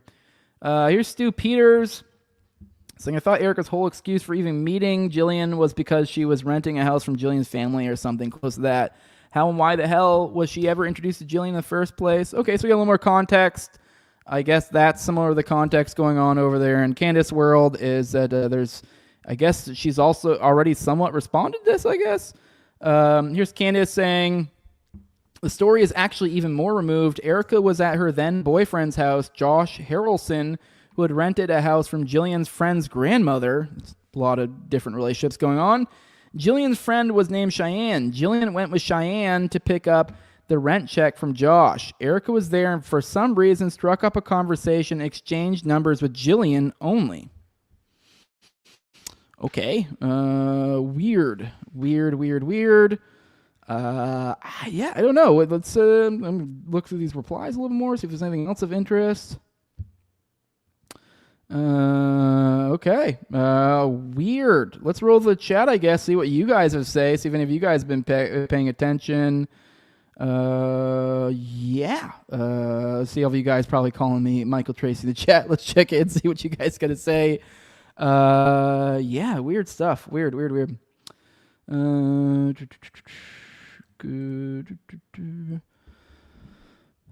Here you go, Marnimax as well. And what I wonder is, did 15-year-old's mom really not know, or is she denying she knew anything about the relationship to not look bad now? Yeah, I don't know. Marnimax says, because 15-year-old's mom could be one of those parents that thought, oh, Miss Arizona thinks my kid has potential. She make her rich and famous. That's a good point. Yeah, I guess she could have. She was former Miss Arizona, so I could see why they think, oh, I mean, I guess like a local, she is kind of like probably, well, not even local. She was Arizona, but whatever. A former Miss whatever. You're like, oh my God, that's Miss so-and-so. So I could see how some young girl would be like blown away by that. And the mom would be like, oh, that does, will open some doors. Let me see. Aggressively agreeing says, Erika sounds like a lesbian. I'm surprised she didn't marry Tim Pool instead. Yeah. Yeah, I've heard people say that. OG says, which I don't know if I said good morning to you already. If not, good morning. Says, I mix up Erika and Candace because he doesn't see color. Yep, I'm colorblind. Marmax says, the relationship is definitely bizarre, but I really wonder if this is all being done behind 15-year-old's mom back. Yes, for sure. That would be something I'd be curious if it was behind the mom's back. Maybe we'll find out more. Rise to Liberty says, we have already dead merch on the way, so we might as well throw some No Way Jose merch in there as well. We'll get working on something. Hell yeah, there you go. You guys heard it. Here soon, I'll probably add that to my my regular grifting screel. Say, go to this whatever site, so keep an eye out. Actually, Jacob, let me know. I mean, you said you already have dead merch on the way. Do you already have a site that I can plug, and then people can go ahead and check out? Hell, I might even start, if you actually are going to add some No Way Jose stuff, I'll probably add it to something like my podcast descriptions and stuff as the regular, so people can find that. Tom says, it's weird the 25-year-old is talking to a 15-year-old, but it seems like a mentorship type relationship where she got too comfortable and forgot how young the girl was. Erika feels evil now, though. Yeah, so it is kind of almost this like Epstein thing where like we're reading all these emails and we're filtering it through that. So if you're like, oh, this is clearly Epstein, which, like, to be like, for example, those photos where you'll see like Epstein with like a young child in his lap, and everybody's like, oh my God, and yes, oh my God, indeed. But the only reason you say oh my God is because you have contextual knowledge of Jeffrey Epstein. So you are, to some extent, I guess, sort of engaging in bad faith. Although I'd say you're just, recognizing patterns. But you should also, like, at the same time, simultaneously be aware that, like, say, for example, you're looking at something at Epstein with, like, a kid on his lap. You should be aware that, like, yes, evidentially speaking, I don't know, whatever. Like, that is obviously not conclusive. But you are, capable of pattern recognition, and you will be like, yo, this does fit a pattern. You can do that. Now you just have to be able to walk and chew gum. You gotta be able to, I don't know, be a little bit smarter than the average bear. So yeah, my point there being is, yeah, I think most people were seeing this and we're filtering it through all the shit we found out about TPUSA and Erika Kirk and some of the weirdness surrounding her and her connections, and so you're all like, yo, what the fuck is going on here? Whereas, who knows? Maybe it's a lot more harmless than we thought. But yeah, it looks weird. So, Marmax says, it's definitely weird, especially Erika's background with trafficking, so it doesn't look good, but I just have a feeling Jill and Mom thought Erika could get them the door for modeling and fame. Yeah. Let me see. Daz says, can't wait to see you in rocking the dog collar. Jacob, I don't know what the fuck you're talking about. Rice Liberty says, I might throw all the merch there for a minute until I can build something specifically for all the individual shows. It's a lot of work. Talking about a new merch store. Yeah. So we don't have a link yet, I guess. I'll keep you guys posted if anything, whenever we do, we'll plug it here on this show, Already Dead and all the like.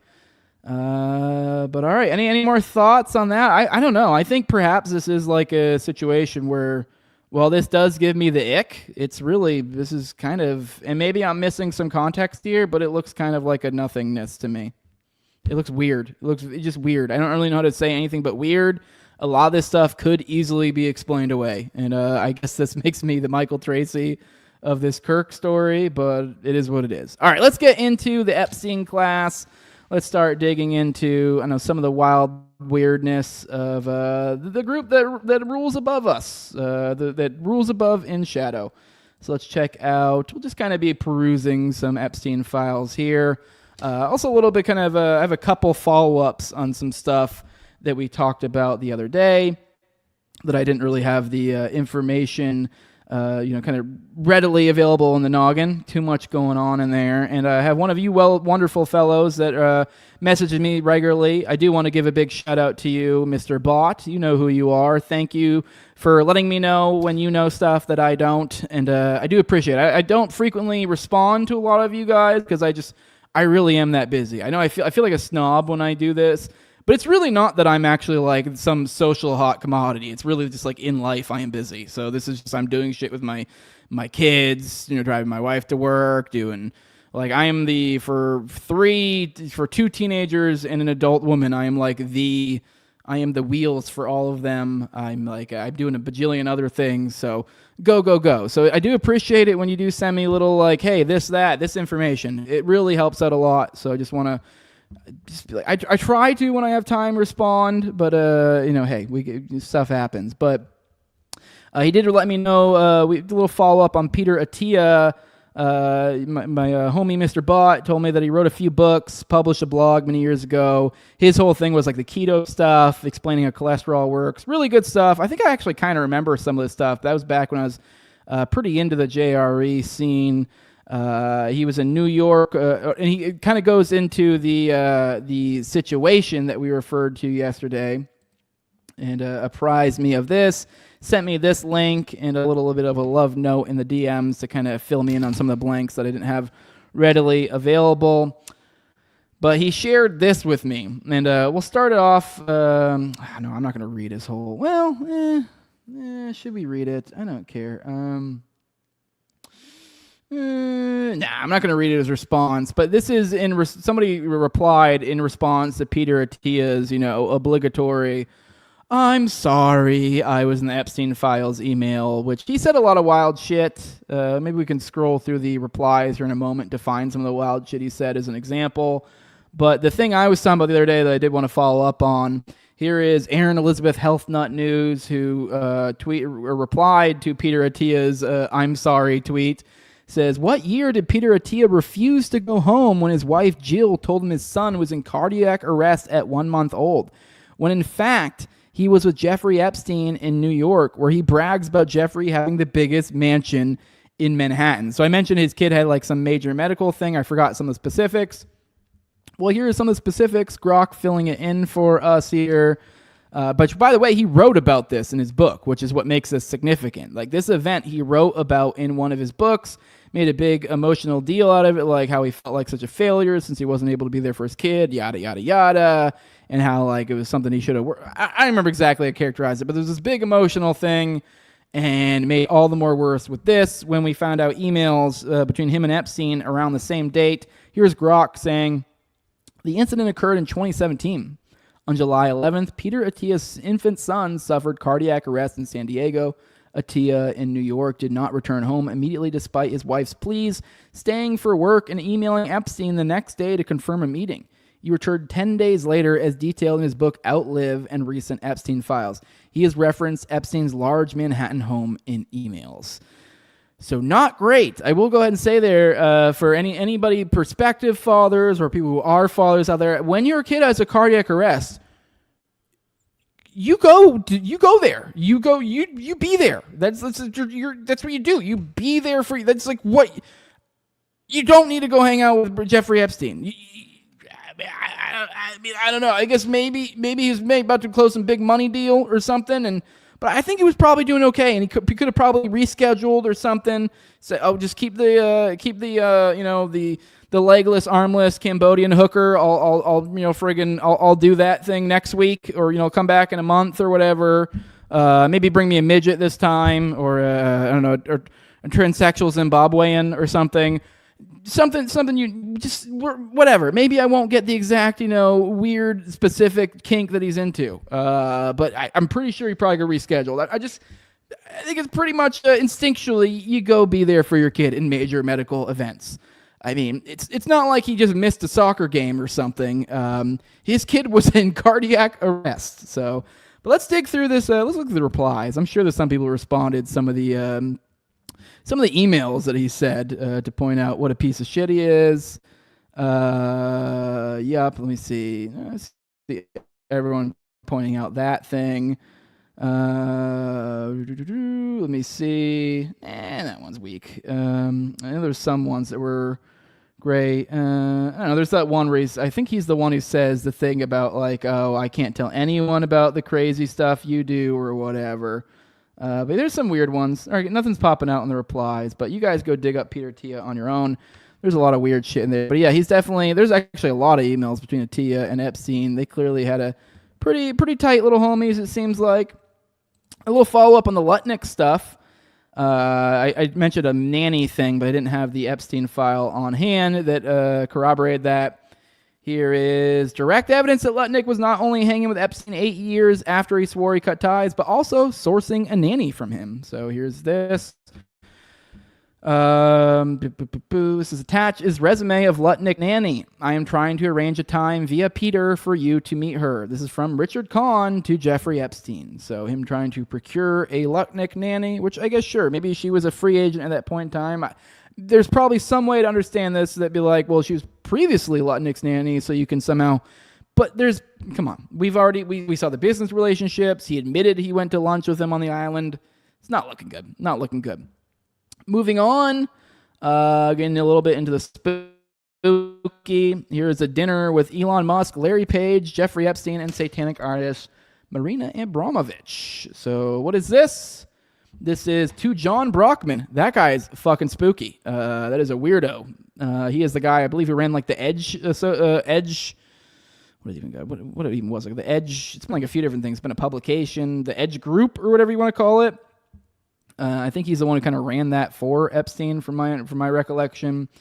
The subject of this email is the Edge art event is on. So let's go ahead and read this. It says, Jeffrey Epstein, as I told you a few weeks ago, Hans Ehrlich Obrist and I postponed the planned Edge event scheduled for September event due to the Tony Fidel's injury. Tony is a prime instigator of this project, and we wanted his involvement. Revisiting, we've came up with a different kind of plan, a more intimate gathering of a select group of key Gujarati and arts people who mostly know or should know each other. Rather than a master class in art, we were doing a one-day and dinner event on Monday, December 8th in Palo Alto.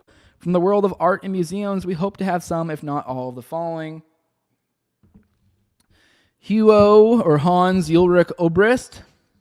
Hugo, as he is known to all, is a Swiss curator. He began his work in his kitchen, was named Art's second most powerful figure in 2010 and 2011 by Art Review. After being its most powerful the previous year, Obrist joined the Serpentine Gallery, creepy name, As co-director of exhibitions and programmes and the director of international projects. Prior to this engagement, he served as a curator of the Musée des Arts Modernes de la Ville de Paris. Since 2000, before arriving in Paris, Obrist was curator of Museums in Progress, Vienna from 1993 until 2000. In all, since 1991, Obrist has curated over 150 exhibitions internationally. Along with his curatorial work, Obrist is the art world's Studs Terkel and its default oral historian, with his interviews taking forms ranging from a video exhibition at the Venice Architecture Biennale to Volume 2 of his mammoth Hans Ulrich Obrist interview book series, and a man who has turned curation into an art. Marina Abramovich, confirmed for this meeting. Pioneer of performance art, Marina Abramovich began using her own body as a subject, object, and medium of her work in the early 1970s. From the exhibition Marina Abramovich, the artist at present, the Museum of Modern Art's first performance retrospective, Abramovich performed every day the museum was open between March 14th and May 31st, 2010.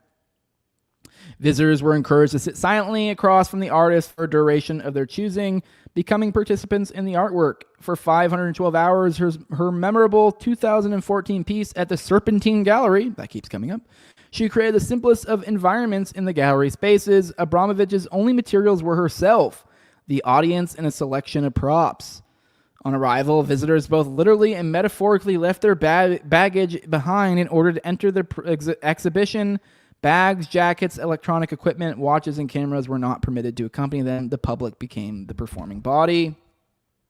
Maja Hoffman, this is in London, confirmed. Heiress to the Roche pharmaceutical fortune, Tate trustee, president of the Kunstsaal Zurich Foundation, board member, Palais de Tokyo, established the Luma Foundation in 2004. In 2007, embarked on its largest or its biggest project, the Parc des Ateliers, yada, yada, yada, yada. Okay. The response here is thanks. I have in Jeffrey's calendar, and will of course remind him of the December 8th event. Okay, never mind. Let's follow up sorry, emails are so weird because it they go back, and so there's whatever. Ignore that response I just gave you, but I mean, it's whatever. It's a non-response. It's just his assistant kind of be like, whatever, I'll pass on the word to Jeffrey type deal. But here's the second half. Miuccia Prada, Milan director of her fashion house. She's been collecting art for years, establishing the Prada Foundation with her husband, Patrizio Bertelli, in 1995.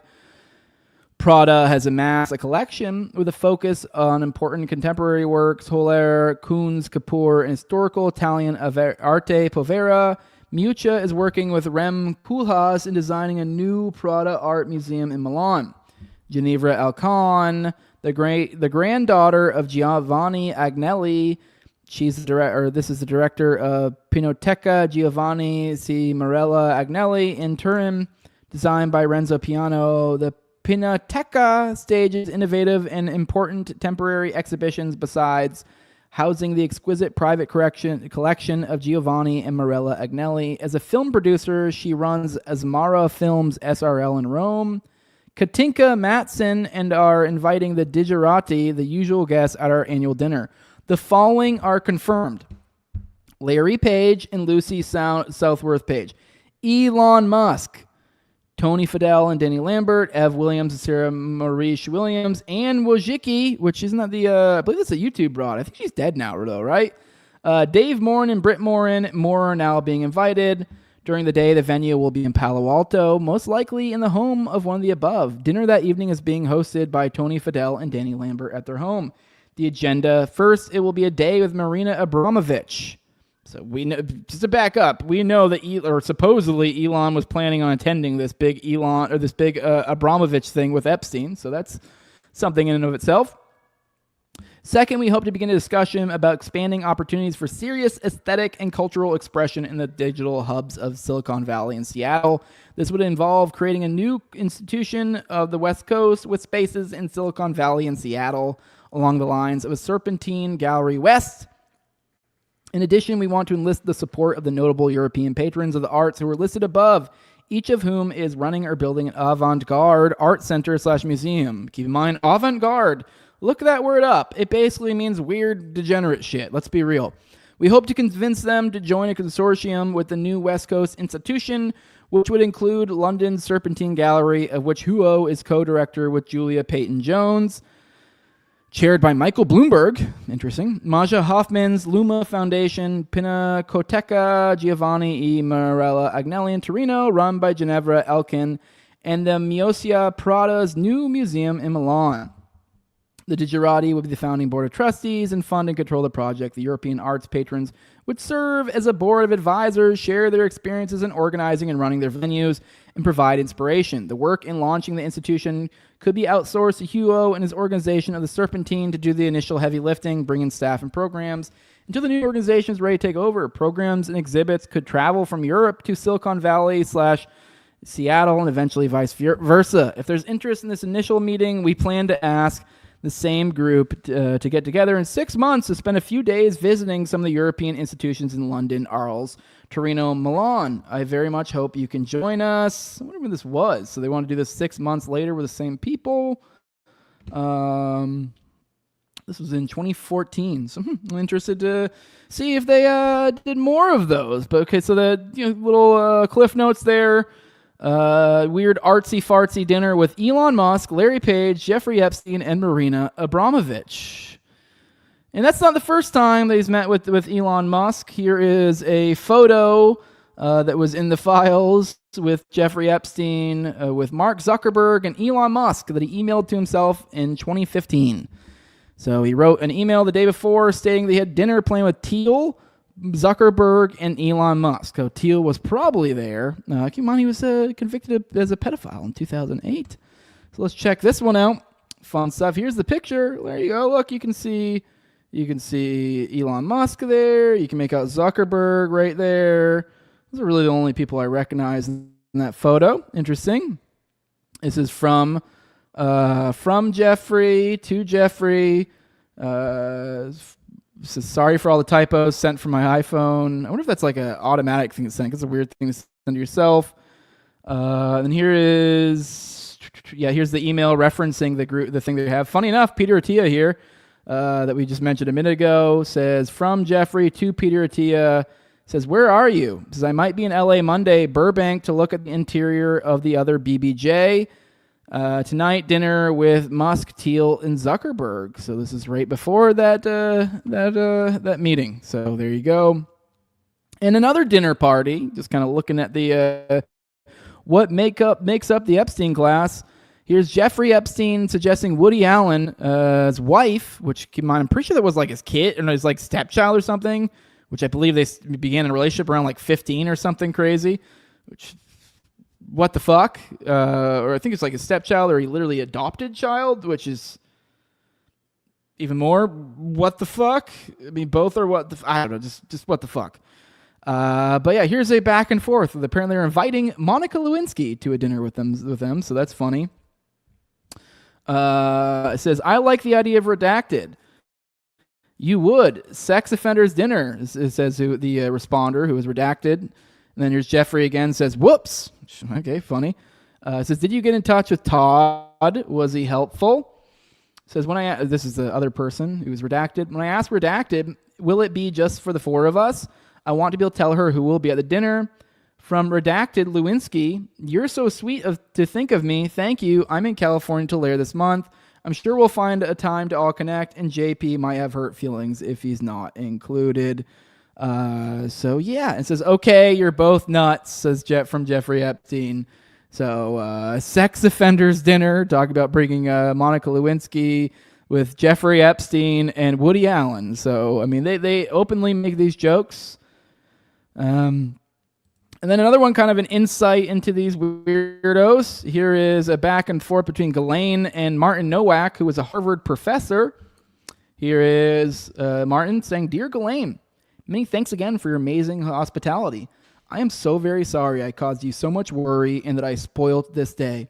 I am so happy that I did not kill anybody. My perspective of life has changed somehow. Lots of love. Okay, what the fuck? Well, more on that, on a similar theme.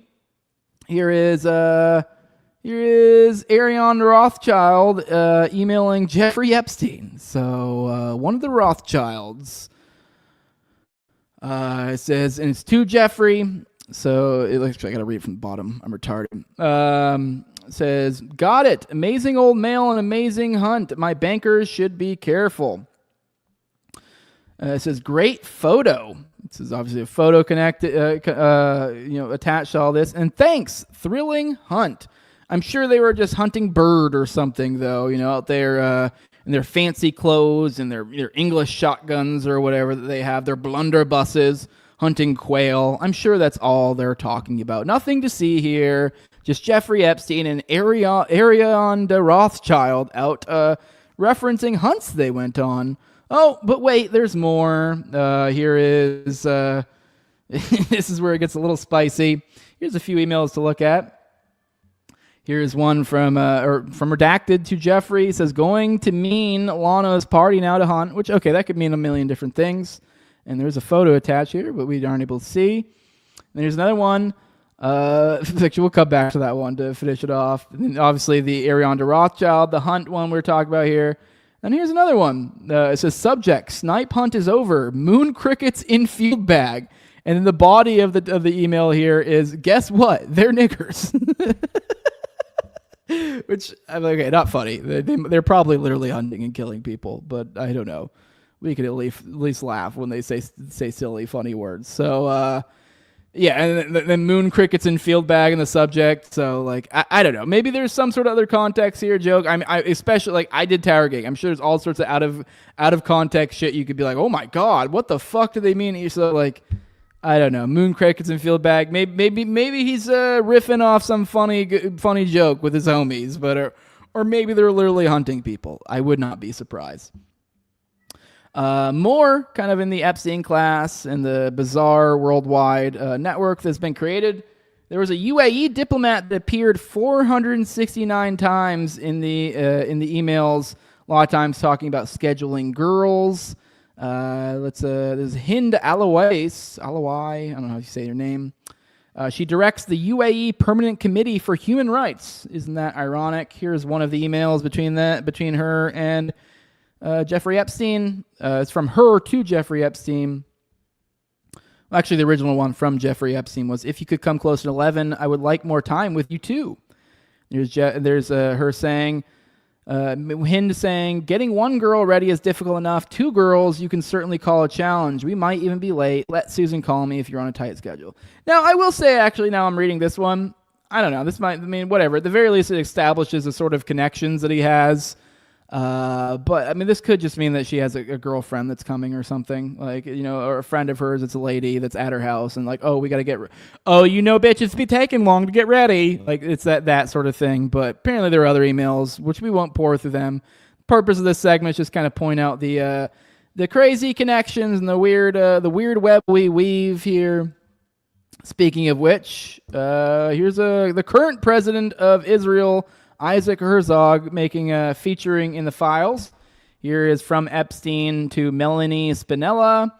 The email here says, Gratz, Charity, Herzog, Ehud, coming to Island this weekend. Come, plain 3-issue, art gift, accounting house. So, I don't know, maybe he's lying. He is a bit of a bullshitter. That's the impression I got from the Michael Bannon thing, but I don't think so. I think probably Isaac Herzog, the current sitting president of Israel, probably went to the island. Funny. And then a little bit of the spiritual world doesn't have any respite from the Epstein corruption.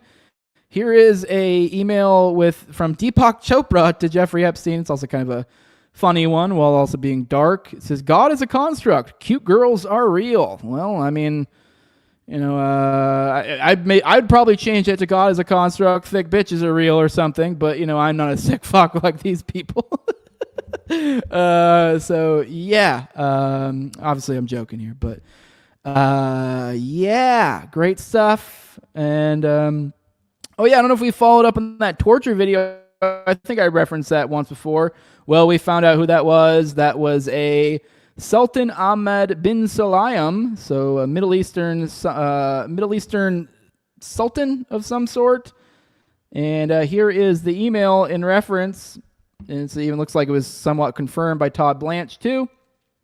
Because this is one of the ones they had to go into the skiff or whatever the fuck to look at the actual unredacted ones, despite the fact that they were supposed to be unredacted initially, but whatever. This is from Jeffrey Epstein to the Sultan. So this is Jeffrey saying this. Says, "Where are you? Are you okay? I loved the torture video." From Jeffrey Epstein. Says, and then the Sultan responds like, "I'm in China. I will be in the U.S. second week of May." So that's just a casual back and forth saying he loved the torture video. Just great stuff. Another one kind of illustrating the connections here. Chomsky, I think we've talked about him before, but I just find it funny. Here's antagonist Hani, one of their mutuals, saying, so fucking funny to know Chomsky doesn't actually believe all this progressive bullshit behind closed doors. Well, what is he talking about here?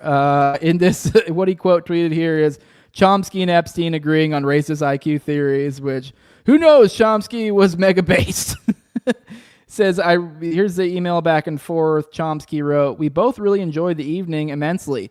Can't tell you how tempting the invitation is. Have to somehow work out the schedule." And then here's one from Jeffrey to Noam. The reply says, "Caribbean as you like the expression. If not now, on a different note, you have encouraged me to look at data, no holds barred, mortgages, inequalities, opportunities. I've seen some things through your eyes, and for that I am grateful. The test score gap amongst African Americans is well documented. 20 years of testing, many countries. James Watson," I'm filling in the W there, I'm assuming that's what it is, "had some of his private views made public, and hence his dismissal from society. He told me that after one sentence, he became an unperson. Making things better might require accepting some uncomfortable facts. You told me that." I mean, it's funny. I think we covered Already Dead, too, yesterday, how he was also one of the main guys behind some of the transgender stuff push. So kind of playing both sides here. While he's pushing this transgender stuff, he's also got crazy like racial IQ takes. So that's how the world works. These people play this silly little woke game. In reality, they're all crazy supremacists. Which is, I mean, not to say there isn't anything to like race science. There's something to it, but they take it to a crazy extreme, I think, if I had to guess. Moving on, kind of touching on the Bannon-Epstein relationship. I wanted to kind of fill this in. We've talked extensively on that, but a little reminder that this is, if we're looking at the Epstein class, Bannon is included among them. In fact, probably near the top of that hierarchy. Here is Mario Nafal pointing out that Epstein used World of Warcraft gold to move money without getting traced. Back in 2007, Bannon was coincidentally running a Chinese company that sold in-game gold for real cash. After a few trades, good luck tracking where the money came from.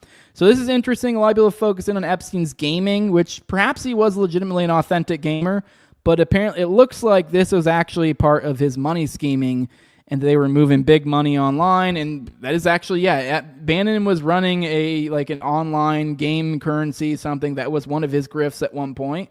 And this is around the same time Epstein was big into World of Warcraft and big into moving currency on there as well. So, kind of perfect little fit there. These two little fellows, two peas in a pod, it seems like. And if you look at the emails back and forth, as we have a few times, they definitely feel like some close homies.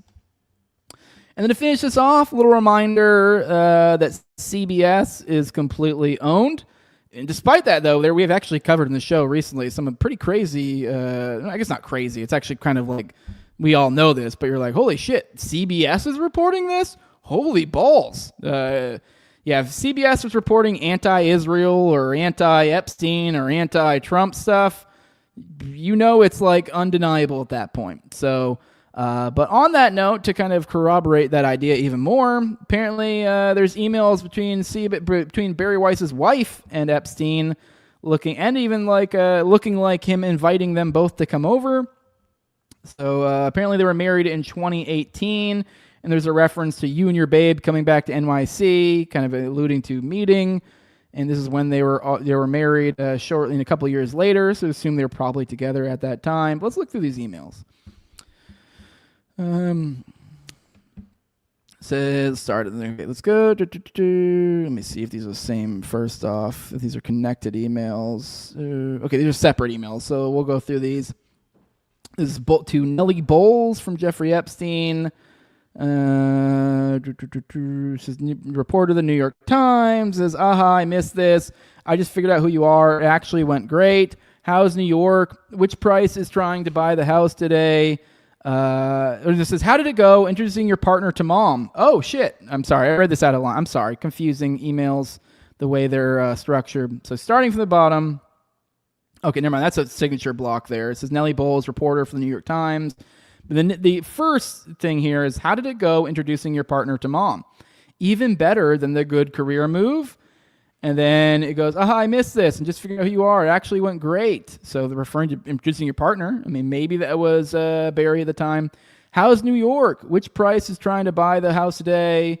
And then the response here is, when are you, STEU, maybe it meant to be R. I don't know, when are you?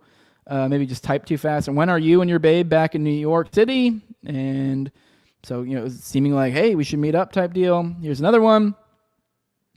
Says, hello, Nellie.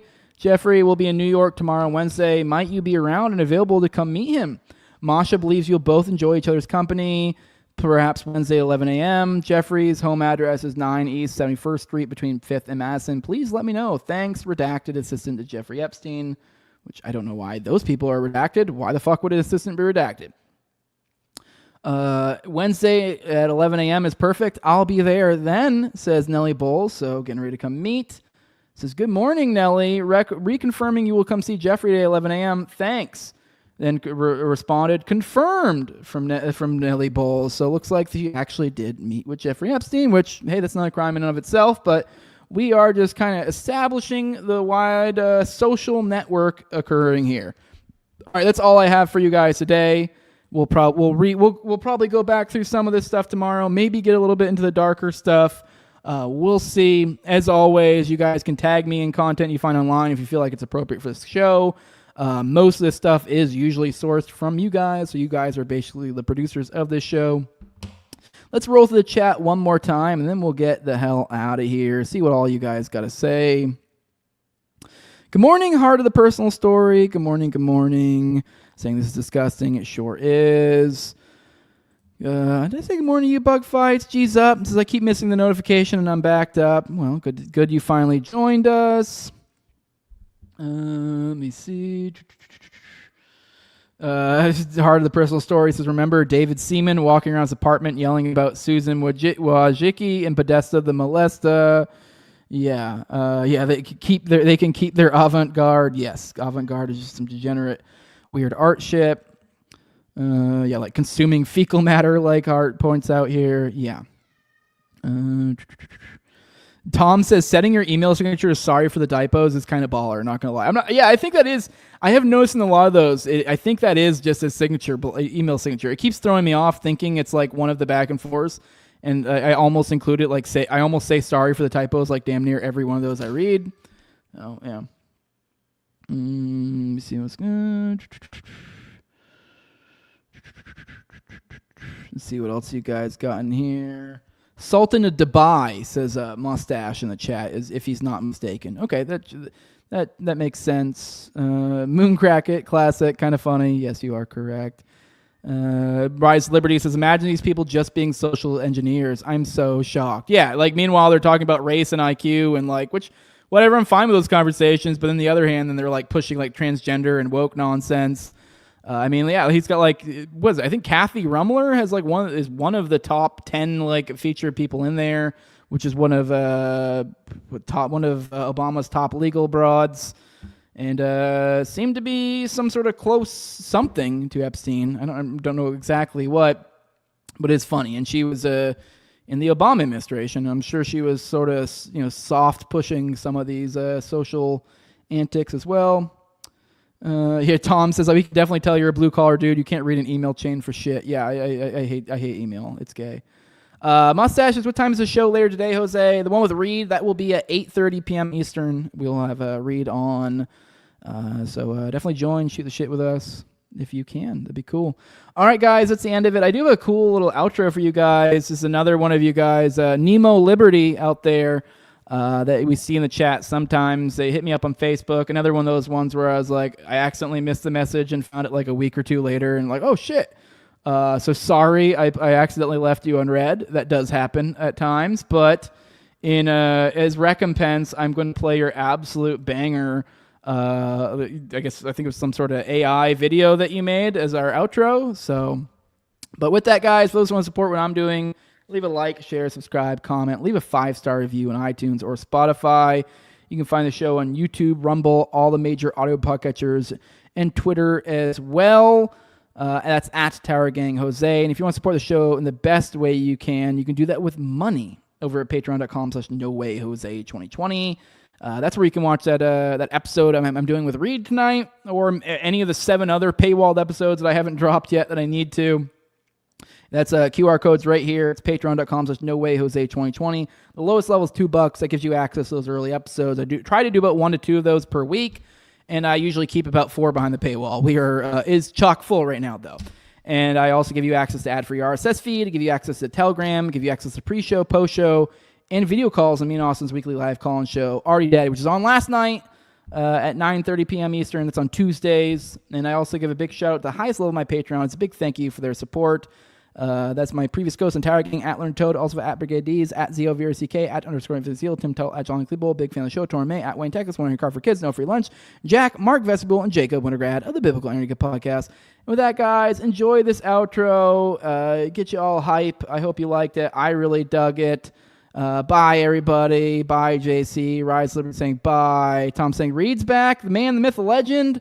Not quite. I mean, he's back for an episode tonight, but I don't know. Maybe you guys can bring him back into the game. I don't think so. We'll see. He sounds pretty content in the real world, and I'm happy for him. But we'll talk about that more tonight. Enjoy this outro. Love you all. Should be here tomorrow, roughly, give or take, 11 a.m. Eastern. I say 11. Watch, it'll probably be noon like it usually is, but I'll see you sometime tomorrow, hopefully. If not, I'll see you guys, the non-pores tonight at 8:30 p.m. Eastern. But I'll see you in the next one. Bye-bye. Aye. Fight and you may die. Run and you'll live. At least a while. And dying in your beds many years from now, would you be willing to trade all the days from this day to that for one chance, just one chance, to come back here and tell our enemies that they may take our lives, but they'll never take our freedom!